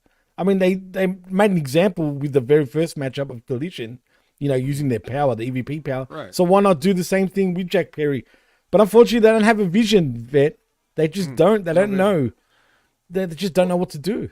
Well, they had Christopher Daniels come out and say, "Hey, we're not doing that," and then that's what happened there. So we could have had Chris Daniels come out and tell Brandon Cutler, "Yeah, we are doing 5 more minutes." I mean, if now you have to set the precedent. Now Christopher Daniels has to come out and undo everything the EVPs do. Otherwise, why ever do it? It's either in for a penny, in for a pound. So that's just what I think. But they should have done a Triple H. Yeah. Speaking of pounds, the Zack Sabre Jr. From England, they got a package on him. Nice. I guess he's taking on Orange Cassidy at Forbidden Door. I'm sure Zach is delighted. I'm sure that's exactly who he wanted to work, but nonetheless, that's what's happening. There's a reason for this match because there's a storyline. I had to hear this from New Japan side for this reason because he doesn't like orange even having that color for some reason. Orange. You got to get rid of the because TDMK. Yeah. Always wears orange. Yes. Mm-hmm. So he must defeat Orange Cassidy because he just doesn't like the name Orange in his name. He wants to get rid of the orange. That's storytelling. That's a pretty good storyline, actually. That's beautiful storytelling. That's a great storyline. Black and orange. Awesome storytelling, right? As Wiz Khalifa almost said, black and orange. Black and yellow. Oh yeah, black and orange, right? Then we had the Premier Athletes came out and they had they quickly dispatched Dory Funk and S.A. Rios, I think is what the announcer said. That's who those guys were. I couldn't tell the difference. It was so fast. Like it was a blur. So I couldn't see if that really was Dory and S.A., but they're out of there. Was Lita there? Perhaps. Oh, damn. Again, very fast. Extremely fast. She botched the moonsault. She botched the moonsault. Yeah. Oh man. Then we had a Scorpio Sky promo. I would say # turn off the lights because this definitely looked like it took place in Impact Wrestling. So there you go. I'll say this, Vet. I mean, if you agree with this, but the one positive of the NXT Performance Center is, well, I guess during the Dusty Rhodes days was those promo classes. When I saw Scorpio Sky do this, if this was that NXT promo class, Vet, what grade would you give it? If I just gave this Raw, it's got to be no better than a C-. I think though the reason, because he's doing like a facetious self-motivation, like a motivational guru type of gimmick. So that may explain why he's talking like that somewhat. And if he's doing that, I could bump it up to maybe a B. But if this was just a promo, just for a promo's sake, what are you doing? Yeah. And I don't know if he's trying to be the voice of the voiceless, the righteous person of AEW, trying to. We already have some of those. We already have those. Right? Yeah, you need a hero. You just doing. It's a copier. It's the AEW copier machine. That's what it is. With everybody doing sometimes the same gimmick. Yeah, he's doing a Tony Robbins type. Like, is there even more modern equivalent? Like, can we update Tony Robbins to like the Apple Watch and AI of motivational speakers? Like, who would be today's foremost motivational speaker? Ever since you brought up Tony Robbins, he's been appearing on my television suddenly, bro, and on YouTube. Joel What the hell? I never said Tony Robbins before.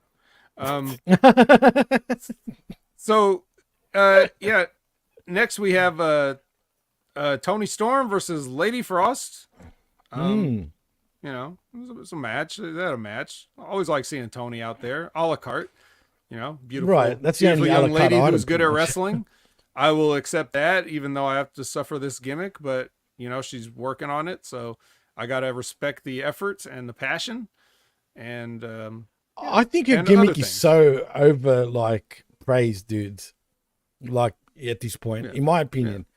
I just think because everything's so bad, right? And credit to her, but I think people think too highly of this gimmick. I mean, really, what's the end game with this gimmick, man? Like when you think about it, I don't think they even know what the end game is. Really, they wouldn't. There's no chance they would. The end game is not the gimmick, Jimmy. The end game is her against Mariah May. That's the story that's been. Oh well, yeah. I know that. I'm not talking about that. I'm talking about just the gimmick itself. You know what I mean? I mean, but again, within the gimmick, Mariah May, what kind? You could do a slasher movie gimmick where she's betraying Toni Storm. You could do Alfred Hitchcock or something like that. The bathroom window or something like that. But you can do a lot of stuff. You can't do Dawn of the Dead with it. It will make no sense. She ain't gonna bite her. But that's why they will do it. But again, the gimmick and Mariah May, betraying her is kind of like the payoff itself. So it's not like that Toni Storm is gonna find herself being, naturally what she is. I mean, this gimmick has been, it's organic for her because she's putting the effort into that gimmick. You can say that she created this gimmick. That, yeah. She's perfecting the gimmick. She's crafting the gimmick, and she's trying to like keep the gimmick as good as it can be. And of course, there's a shelf life to the gimmick. We understand that. So I don't know how long it's got, Jimmy. So but it all coincides with Mariah May. So that's why the gimmick will still last as long as Mariah May is by her side. Yeah, whatever. I mean, maybe Mariah May will concuss her back out of it. Hopefully. Or she wakes up like Shark Boy did and becomes Steve Austin. Why not? I mean, might as well. Here's the great way for the gimmick to stop, because then Mariah, you remember They Live with Roddy Piper? Mariah May gets these glasses, and when she looks at Toni Storm, she sees obey, she sees conform, and then once she takes the glasses off, she's like, I don't see it. But then when she puts the glasses back on, it's like, obey, you're my bitch, and then she fights them off. And it's in black and white. Too creative. Yeah, true. But you're being way too creative now for AEW now, Prof. Come on. Don't talk logic. Free stuff. No, I won't stop it, Zane. I won't. All right.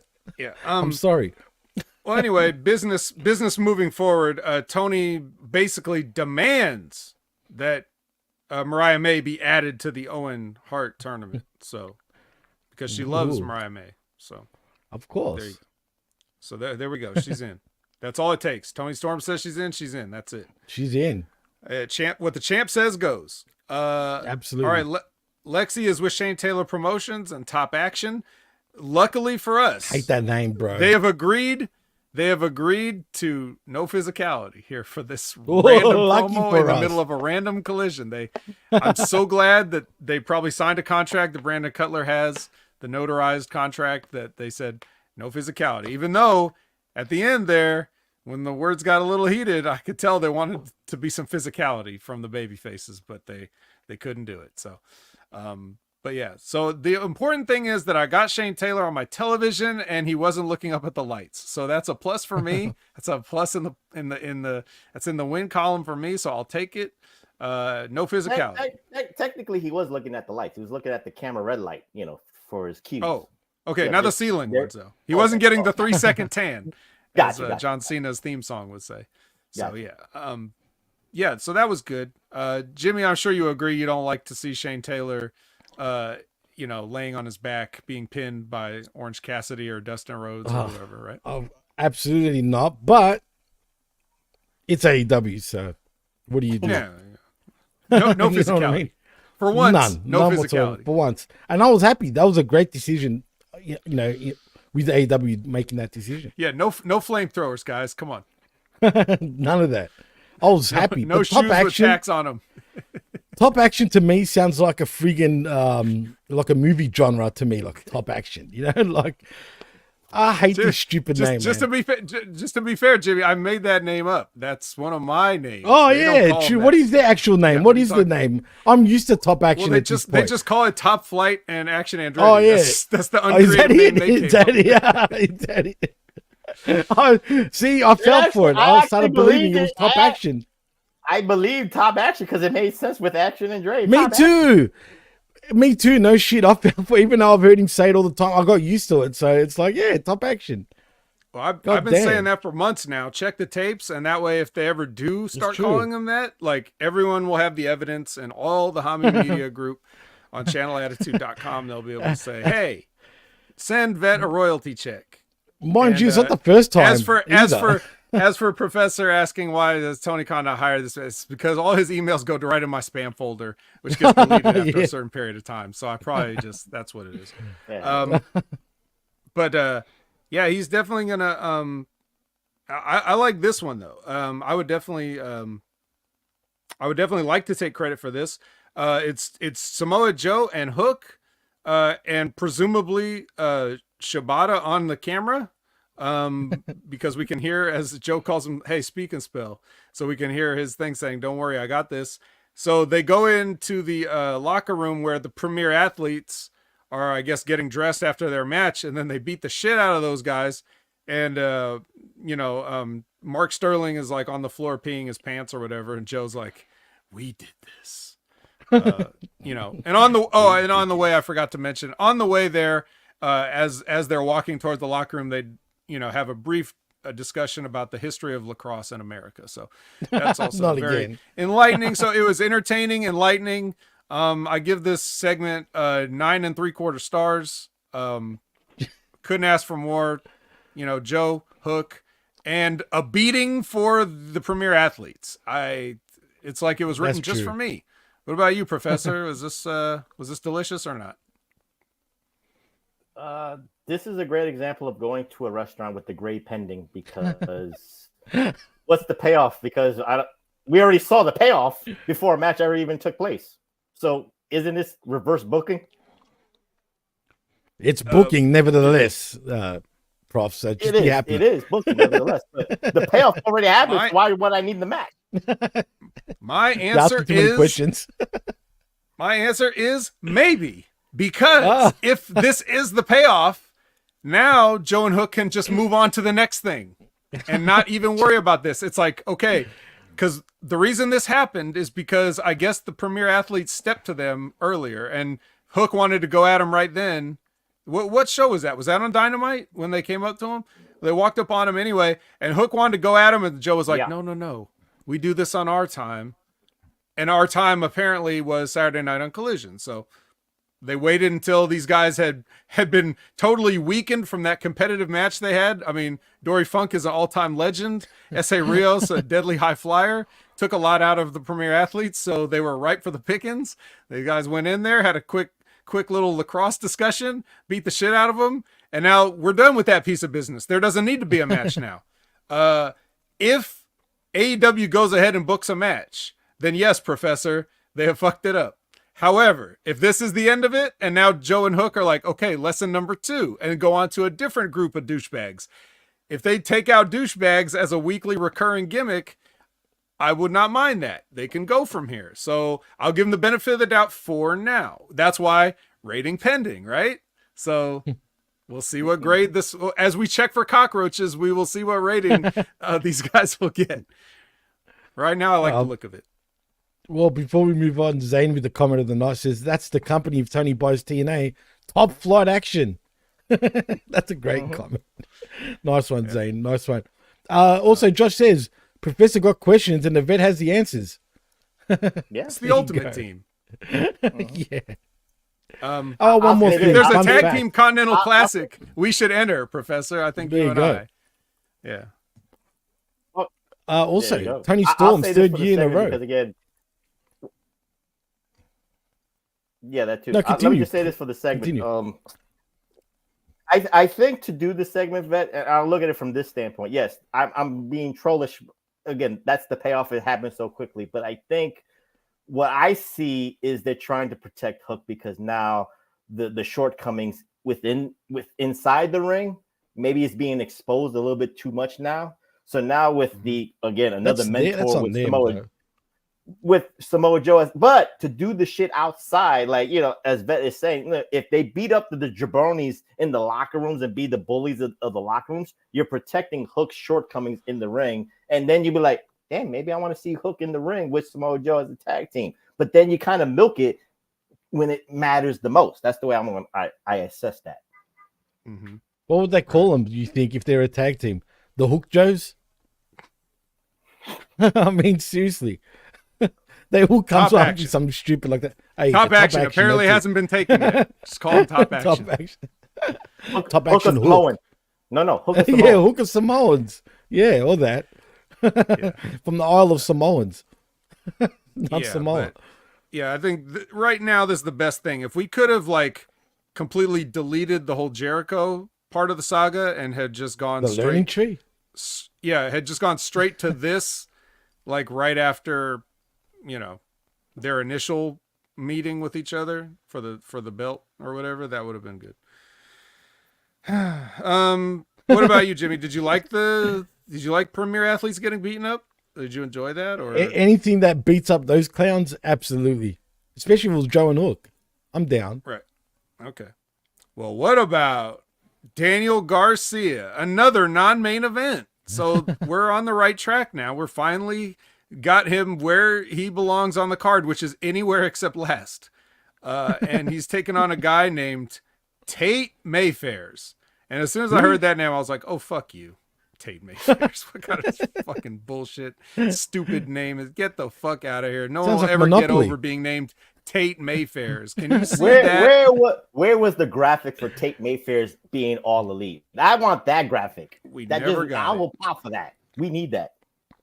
Man, we were robbed. Jeez. We were robbed. But yeah, apparently he's from England too. Apparently he's been a Rev Pro. Apparently he went 30 minutes Will Ospreay, which that means that this was not an ideal promotion for him. Because Daniel Garcia dispatched him relatively quickly and easily. So I guess that means Daniel Garcia should just smash over Will Ospreay and take that belt off him, right? No problem. Slaughter him. Dance him to death, if anything. You know what I mean? Shit, it's true.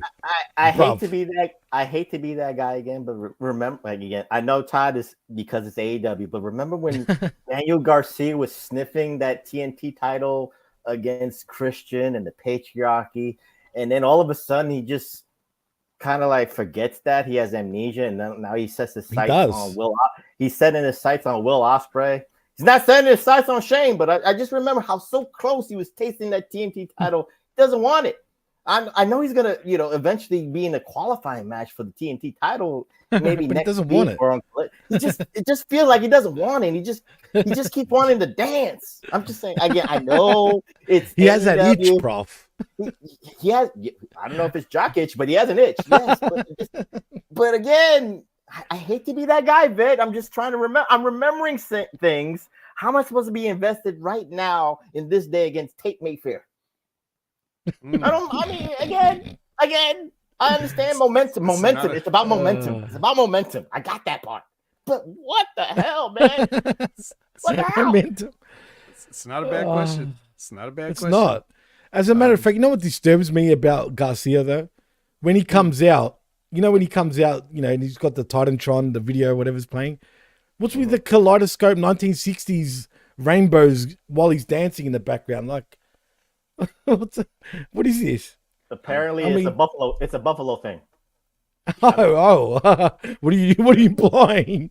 I don't know. I'm not from Buffalo. I'm just saying it's a Buffalo thing. It's still New York, though. Yeah, you're closer to it than we are. That's about 8 hours away from. That's 8 hours away from. I have no affiliation with that. All right.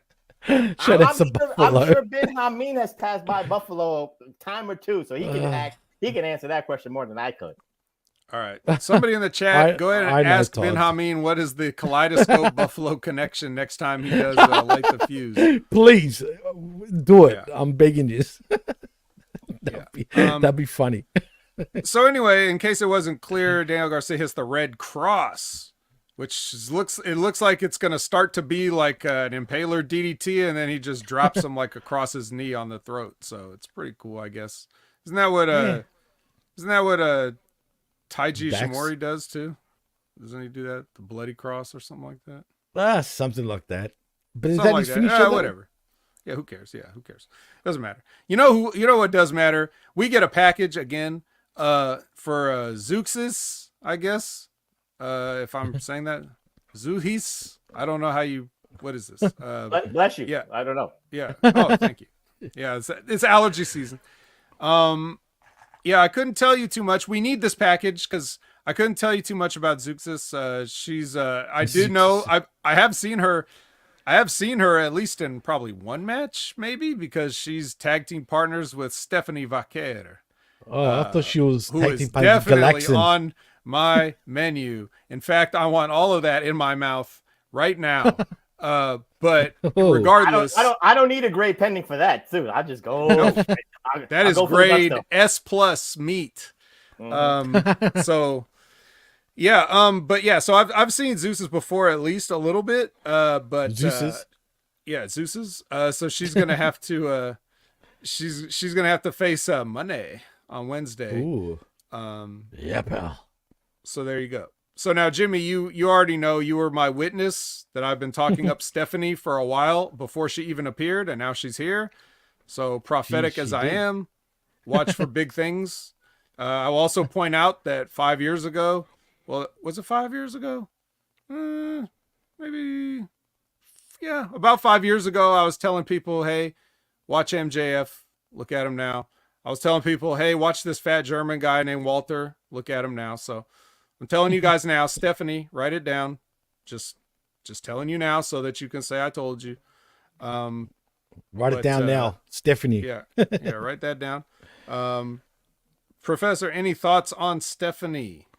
I mean, we seem to agree that we perhaps don't need a pending grade for this, but we don't need anything to add? I mean, again, is she being fed to Mercedes money? That's the money.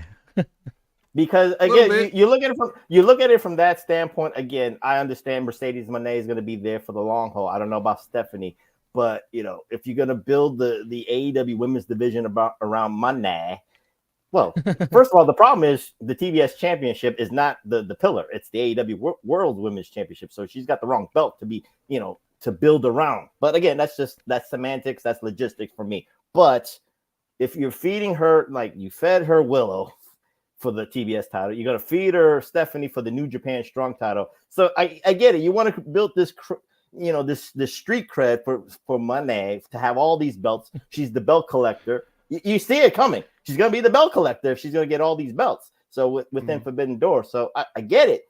But again, I understand where the talent scout of Vet is right there. Yes, maybe 5 years from now, Stephanie's going to be good and a bigger star. But right now, she's just going to be fed to the masses of Mercedes Moné. I wish I was Mercedes. But in saying that, did you do the QR code, Vet? Oh no, I didn't. What about you, Jimmy? I mean, I didn't, unfortunately. Who did the QR code? I want to know what the prizes are. I'm not a Moné fan. I just want to know what's the prizes. We'll just have to look it up. But there's probably several Reddit threads. Or is it plagiaristic Uncle Howdy codes in the Mercedes Moné codes? That could it be interesting? Could it be? Could be. Good.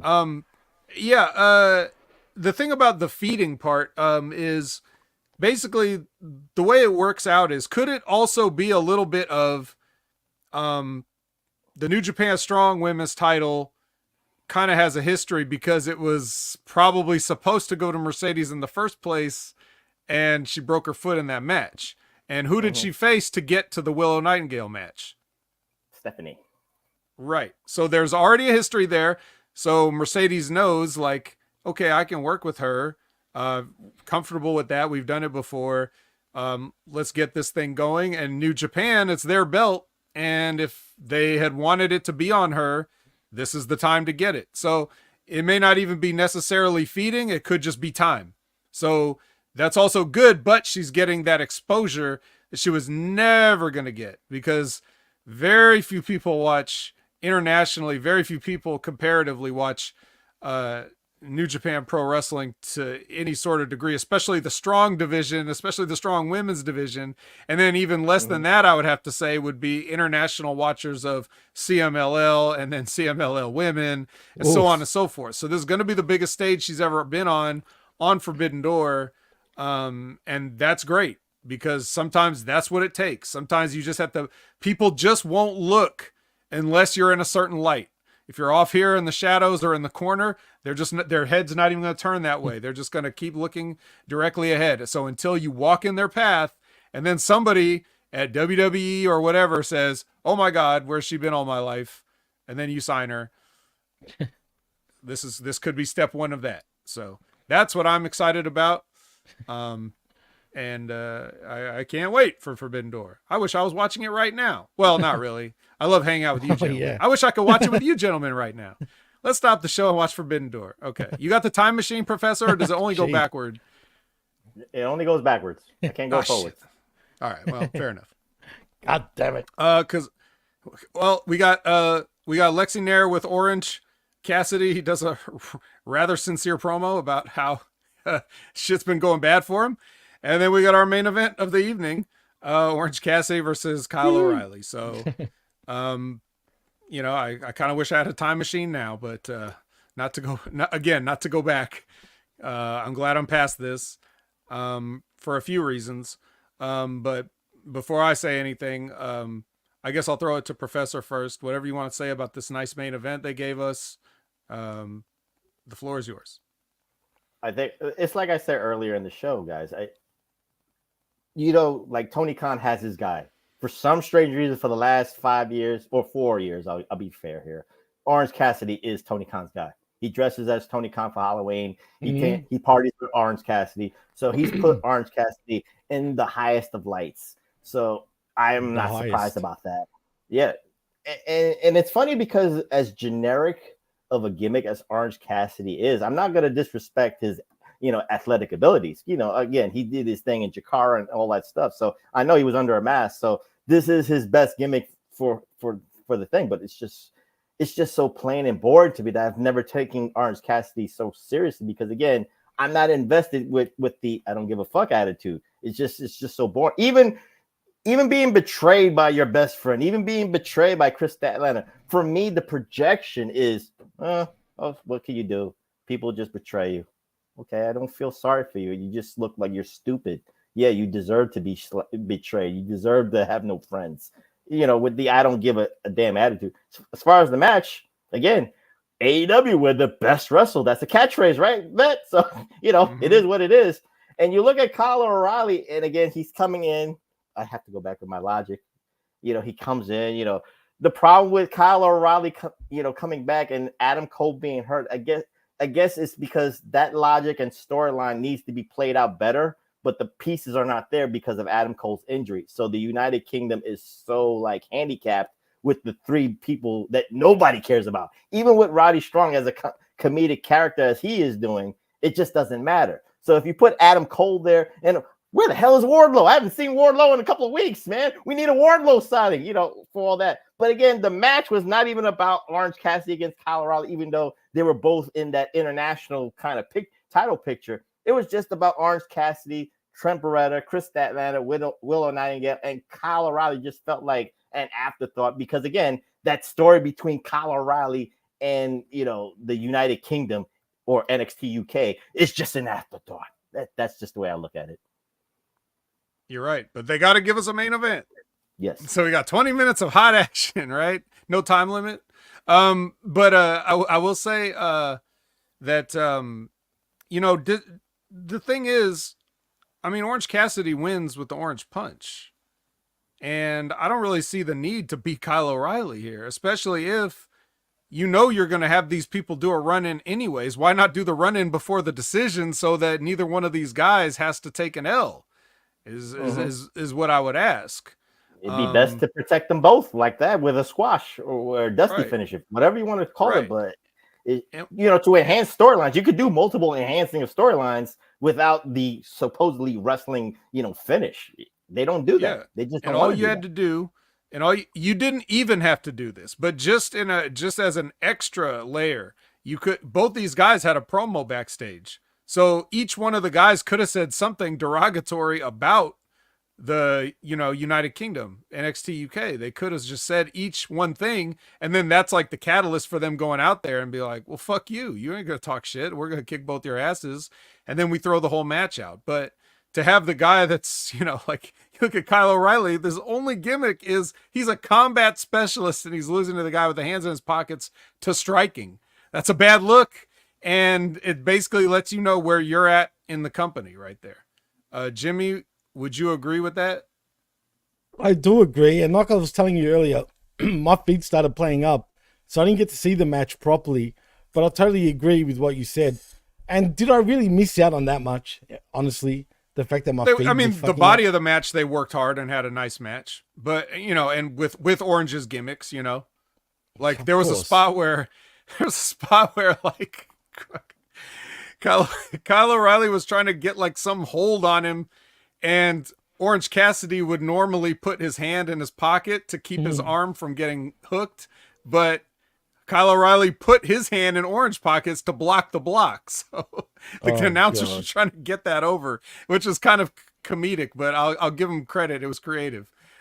Stuff like that. Like they had some stuff they were able to play with, and the guys can both go.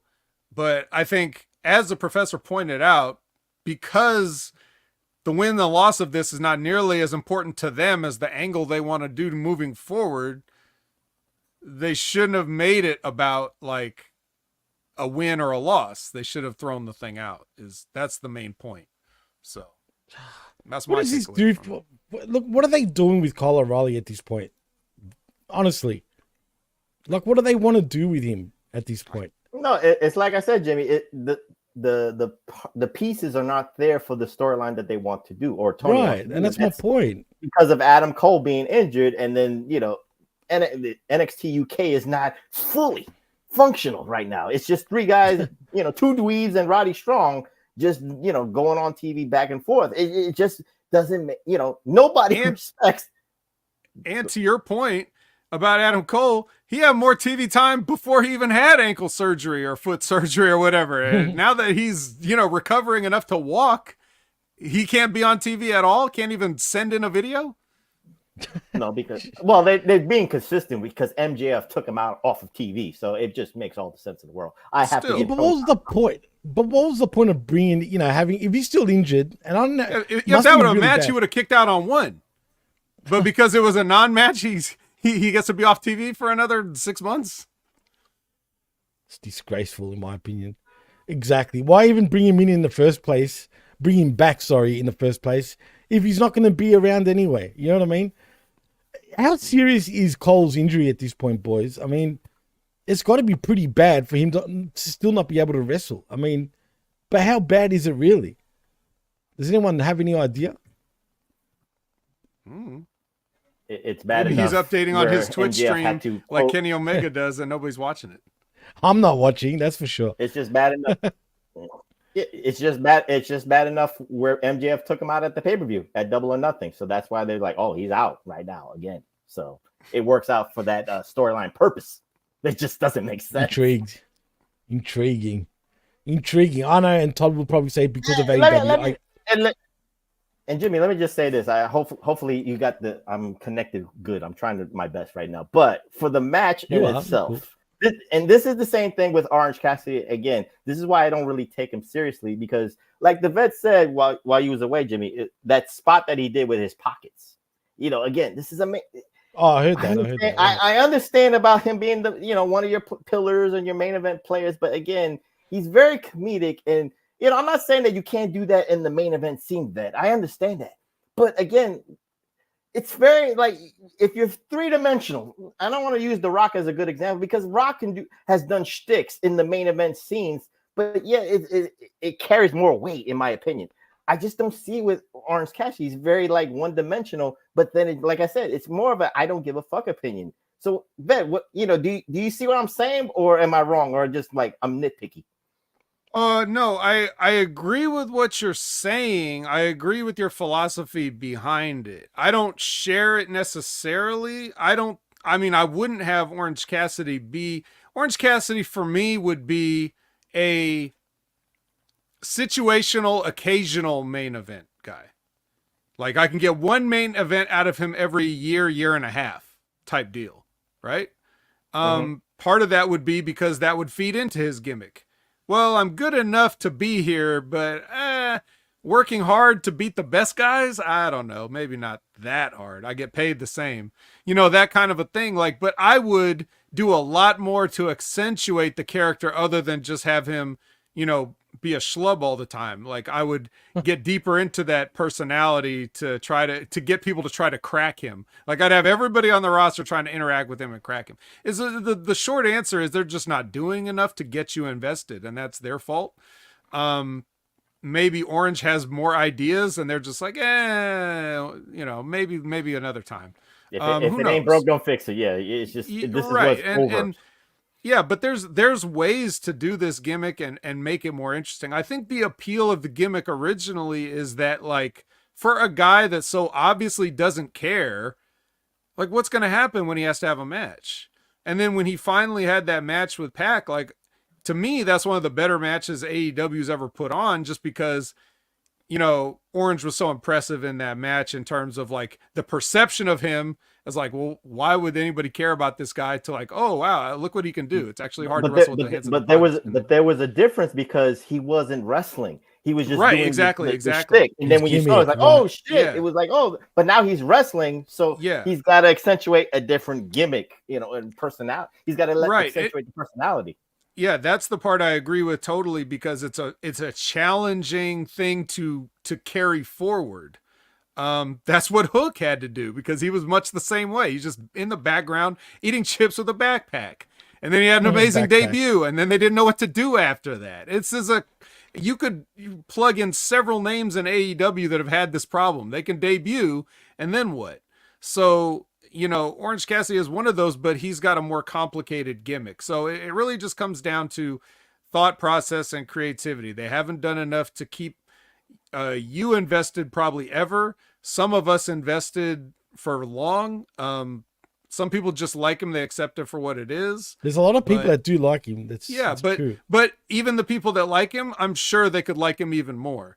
Again, it goes back to what I was saying about guys like Ricochet or people having a vision. It's like, even if you think you like somebody, even if you think you like what the Bloodline is doing right now, or what they were doing with Roman, or even if you think you like all that stuff, there were so many opportunities that a lot of us were seeing on the table that just got left. It could have been even better. And that's what everybody should, maybe not the fans, but certainly anybody that works and gets paid to be in the wrestling business should always be looking at what else can we do? But unfortunately, because everything is so political, because it's so cutthroat, because it's so ego driven, because many, many, many, many reasons. And also, as Todd would say, because AEW, or because WWE, or because TNA, or anybody that has their own set of bullshit that they have to go, which is why I'm sitting here talking to you rather than be involved in all that shit, because I don't have time for it.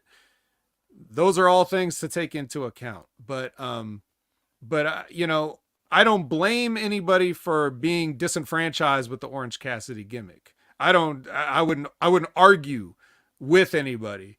I can enjoy it for what it is, but I wouldn't defend it. So, here you just had an opportunity to put on a good match. That's what AEW thinks they can do when all else fails. We'll just put on a good match. Even if we fuck up the booking around it, we'll put on a good match, and that's what we had here. Yeah, it was a typical AEW match anyway. Not that, like I said, I didn't see it, but it's funny. I'm seeing it in the background right now because it's just playing over and over and over again. And yeah, from what I see right now in the background, it looked like it dragged on for a while too. Well, they had to kill 20 minutes. Yeah. Well, there you go. No draw.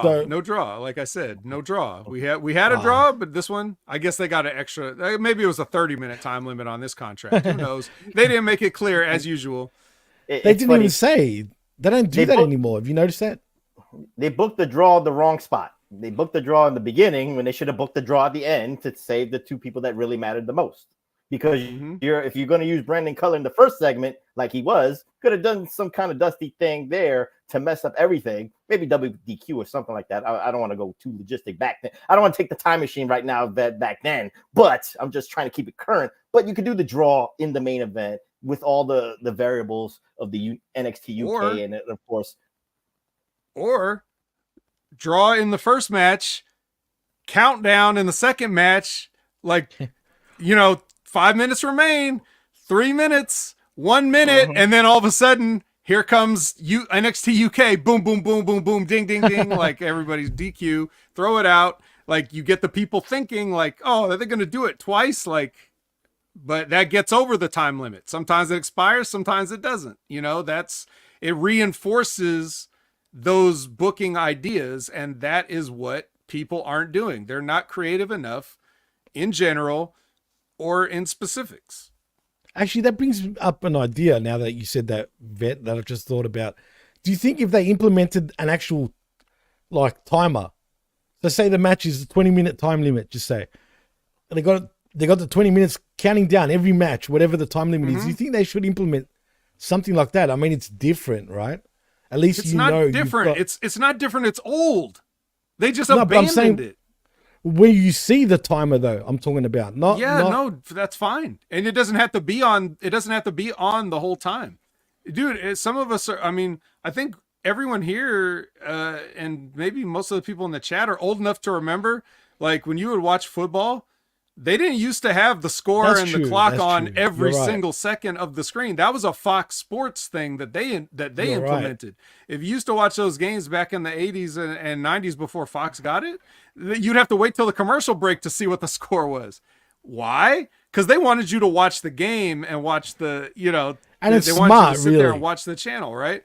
But regardless of that, like you would only see the clock at certain times. So even if you just did that, like, even if you just put it up every once in a while, or, as Cornette would explain, you have the announcers, 5 minutes gone, 15 minutes remaining. New Japan does that.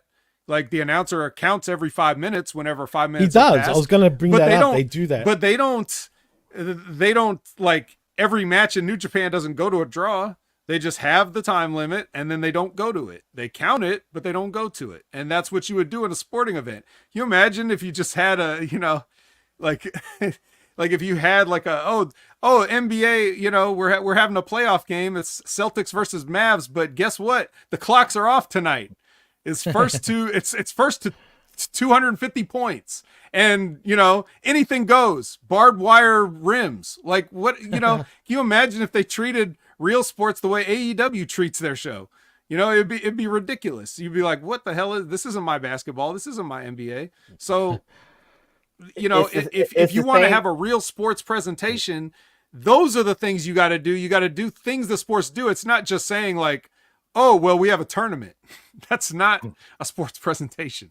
This was Tony Khan's action plan in 2019 before AEW existed, because that's what he was trying to talk about with the sports centric stuff. Hey, rankings came back and then rankings left. So yeah, true. Doing a timer countdown could be, it's a no-brainer to do a timer countdown, or to have the referees, the ring announcer say 5 minutes gone by, because, Tony Khan's a fan of professional wrestling. He watched NWA where they did that religiously. WWE never really did it religiously because they didn't. The bell rang after 30 minutes. They're like, oh shit. They wanted that because Vince McMahon just loved to piss fans off. And that was what I loved. They're like, damn, 30 minutes went by, because that's how great of a match was. You did not know that 30 minutes went by. That's how great a WWE match was back in the day. But then you got pissed off that we couldn't get the extra 5 minutes. NWA wanted the drama and all that stuff. 5 minutes gone by, or 5 minutes left, 3 minutes left, 90 seconds left, 20 seconds left. They wanted the drama. And then, like Vet says with New Japan, when they say 5 minutes gone by, 10 minutes, it just is more of a cadence for the rest to say, okay, this is where we need to like change it up or speed it up or do some certain things right there. So there is a reason to do the countdown. But again, Tony Khan, if he does it, he'll kind of abandon it maybe within 3 weeks. Like people will say on Twitter, Tony, where's the countdown? It was great. Let's use like Orange Cassidy and Kyle O'Reilly if they did the countdown. Tony, what happened? The countdown thing actually made the match even 10 times better because I was invested. You just got rid of it. You just abandoned it. And then Tony has to fight. Well, you're a troll. You're a WWE bot troll, being bought and paid for by, Vince Russo and Jim Cornette and all that, all the AEW haters and Conan and Disco Inferno. I don't care about you. The AEW fans love us, and we know, and they know what I do for them. So he abandons his own things that even would make sense. Mm-hmm. Probably just because, if you put yourself into that rigid rule set and put yourself in that box, then anytime you have a booking idea that goes outside that box, you just want to abandon the boring old rules and then just do whatever you feel like. And that's probably what Vince McMahon did all those years ago. And that's what Tony does now. He has an idea until he actually has to do it. And then he's like, that's no fun. So to drop it. That's what happens when you have too much money. You just have too much money. Right. I wish I could be that bored and that's like, disinterested. But when you have all that money, it just doesn't matter. It sure doesn't. But that was our show. Oh yeah, by the way, all that beating and shit when they kicked when the NXT UK ran down and kicked the shit out of everybody, and Statlander too. Well, Willow came and ran everybody off all by herself. So Willow's a superhero. Yes. The end. Willow Cena. You can see her. There she is. But you sure can. You can see it. You can see a lot of. Man, I love Actually, that. she looked all right actually on Collision, to be honest. She looked better than usual, I felt anyway. She's just here to keep an eye on things, Jimmy. She's keeping an eye on things. Did she mention about the Owen Hart Classic? Yes. That was the earlier segment. I know, I'm just fucking around. But anyway, so that was Collision. Does that mean we need to give our grades? It's grade time. Grades pending. Here we great. go. It's great time. I'm just gonna keep mine grade pending. I'm just keeping mine. That's mine. Grade pending. We're still conducting the health inspection here. Okay, so for me, this is like the flattest C. It's just a C, because a flat C. Almost everything that took place between the ropes and back behind the camera, almost everything, just meh. But the show, like in terms of just, they kept it going, they kept it moving. Most of the matches didn't really overstay their welcome. The one that did, there was a reason. Like, they did a time limit gimmick for it, so there was a reason for it to go 20 minutes. Like, we may not like it, but at least they were doing an angle. So there you go.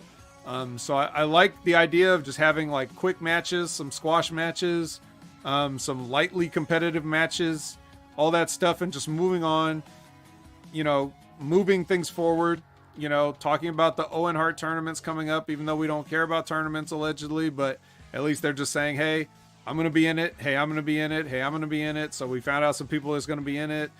Basically they were like, all the moving parts were good.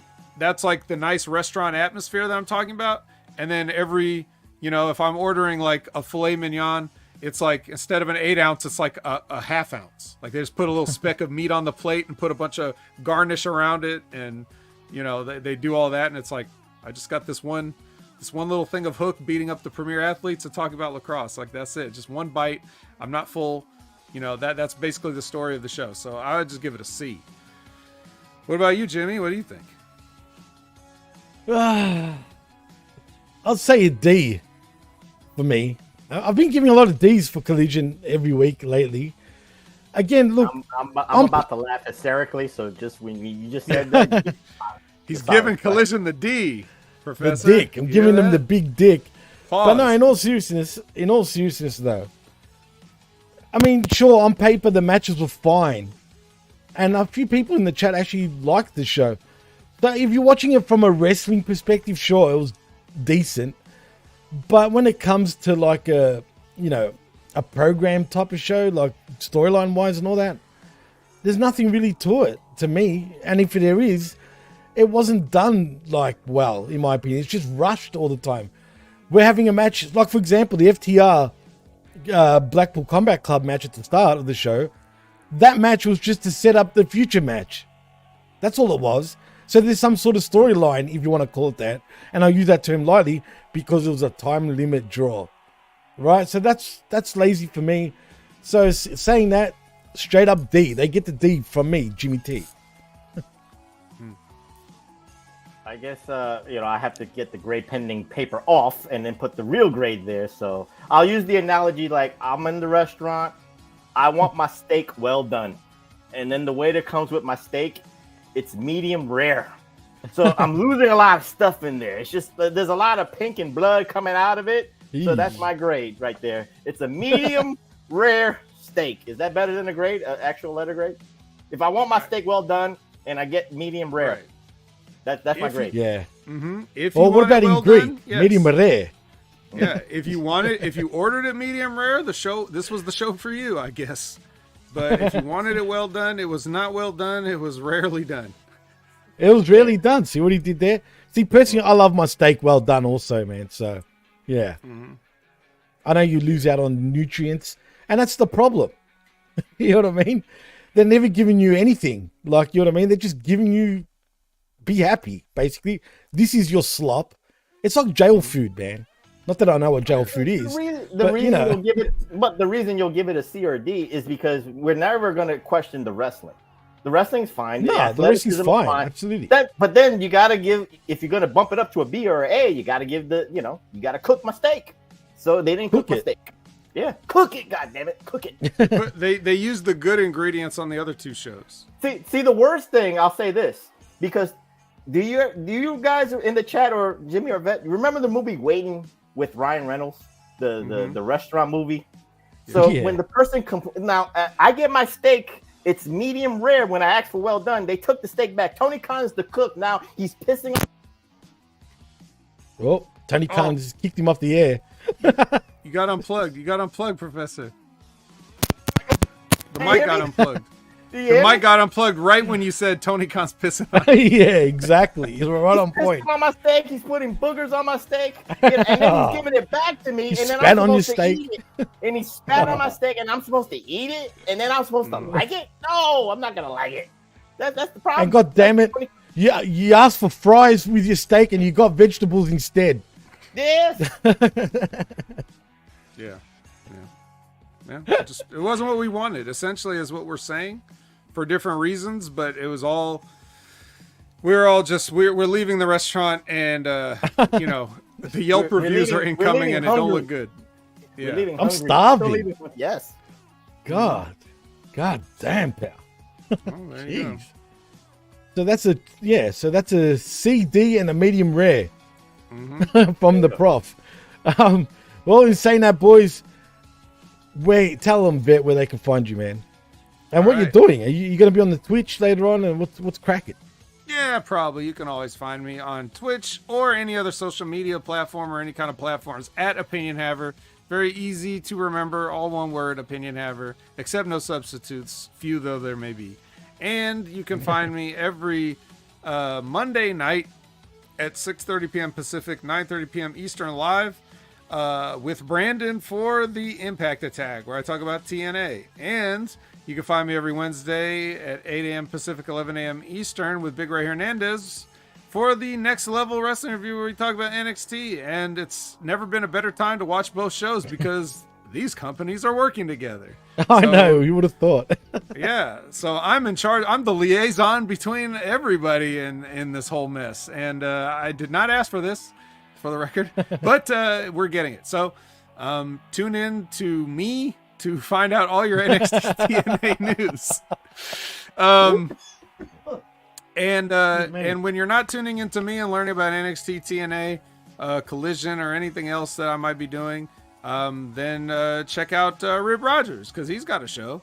It's also 8 a.m. Pacific, 11 a.m. Eastern at a concrete time that they go live, and then you can just get in that chat and you can ask Rib Rogers a question. Imagine you have a question. Rib Rogers might answer it. He may not give you the answer you want or that you think you want, but he's going to give you the answer that you need ultimately. So that's your opportunity to interact, and it's always a good time over there. Good chat, good questions, good banter, good arguments between Von Lilas and Rip. So check that out. And then you also want to check out everything Stevie Richards is doing. He's still doing product reviews for different workout equipment. He's making videos that are very useful. I wouldn't think they'd be useful, but apparently he thought it was useful enough to make a video explaining how fast food is absolutely not cheaper than groceries. And what are you talking about? So you can check out that video and many others on all of Stevie Richards' channels. So check him out. And I think that's it for me. Yeah. Prof, tell them where they can find you. You can find me on the Xer at PWSOPRF. That's PWSOProf. And I don't handle the stuff in the current. I take the time machine and go back. So that's where you find me. You find me in the time machine, going way back in time, where I host the most nostalgic podcast out there, available on the PWC, available on Hami Media Group, and that's the Pro Wrestling Reflection Podcast with myself and the Tommy Wonder. And we dropped an episode this past weekend. We did a Pro Wrestling Spotlight, greatest tag team heartthrobs. You know them, you love them. You love the rockers. You love the American males. You love the Rock and Roll Express. We named them all, and I had a fun show doing that. So check that out, guys. But what about the Heartthrobs? Were they also in Professor, there? I noted a couple of times when Ray was promoting the show, in the graphic, they definitely weren't there. But was there any mention of Antonio the Promise Thomas and Romeo Rosselli, the Heartthrobs? Were they in the conversation? Stay tuned. I guess you'll just gotta tune in and find out. Exactly. You got to tune in. The perfect answer. And like Prof said, you can find it on the PWC Network. It's also on YouTube right now on the PWC Network in video form if you want to watch it, which is on both. But anyway, in saying that, if you want to follow me on the X, you can at DJ Mass Effects right there. And also at the PWC Network. Like and subscribe right here at channelattitude.com, where for $5. Not only do you get the realest but the best talk in all of pro wrestling, and also at HaminMediaGroup.podbean.com, where you can also find the reflection or the spotlight from yours truly, Prof, and Tommy Wonder in the Pro Wrestling Reflection. You got to check, guys. If you haven't checked out that show, you've got to check it out. It is a great show. It's not what if you're not into the old stuff, it's not what you think. It's a lot more than that. So check it out, the Pro Wrestling Reflection podcast with the Professor himself, and also Tommy Wonder, and also at the pwcnetwork.podbean.com, where you can find all the other shows. And stay tuned, because soon I'll be doing a Smack Attack and I'll be interviewing. I know it's been up on the interwebs about John interviewing Curry Jay White, who's big on the independent scene in Texas, particularly. He's also appeared. Yeah, I know. Trust me, every time I say it, I almost second guess myself. I almost want to say to him, but why the Jay White part? You know what I mean? But it's spelled Jai. So, yeah. Isn't that Jai then? Well, he calls himself Jai. Okay, Jai. I guess quit jiving me, turkey. See what I did there? But whatever, however you want to Michael Jai White from Blood and Bone fame, or Black Dynamite, or Undisputed. That's the way it's pronounced to us, Jai. Yeah. Oh, well, that's how. Look, this is how he pronounces his name. Maybe I should ask him that again, because that's how everyone's been saying it. Whatever it is, stay tuned, because I will be interviewing him in about probably within the hour. We're not telling him the way he pronounces is wrong. I'm just saying the way I've heard it. That's just us. The way he says it. Jay, whatever you want to say. If it was up to me, I'd probably take the white. We're not sure about you, Jimmy. I don't know. I'm not sure. I'm not sure. Hey, I've already interviewed him once before, and I heard Jay instead of what was it? What was it, Prof? How did you say Jai? Jai, yeah, like Michael Jai White. Right. So maybe it is Jai, but that's not what I heard. Anyway, whatever it is, stay tuned. Guns up. That's the Mandela effect right there, Haminites.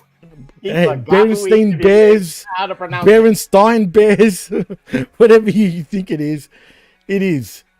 Yes, it is right, not white per se. But yes, you're right, Zane. So check that out. I'll be interviewing. And plus, everyone in the chat asked for it. You're going to get it. So stay tuned. Once we go off the air, I've got something special for everybody right away. So in saying that, I am Jimmy T. Where's the QR code, Jimmy? It will come up in a moment. You might get a kick out of this. You might actually get a kick out of this. So hold on and check this out, because I quickly did it while we're doing the show. So it's nothing perfect, but still, I thought I'd do it because it's funny. In saying that, I am Jimmy T. That is the vet Jamie Williams, and that is the Professor Chabelo Vera Cruz. And you've been listening and watching the HMG Saturday Night Wreckage right here on Hamin Media Group YouTube channel and on channelattitude.com. And we're out. A peace.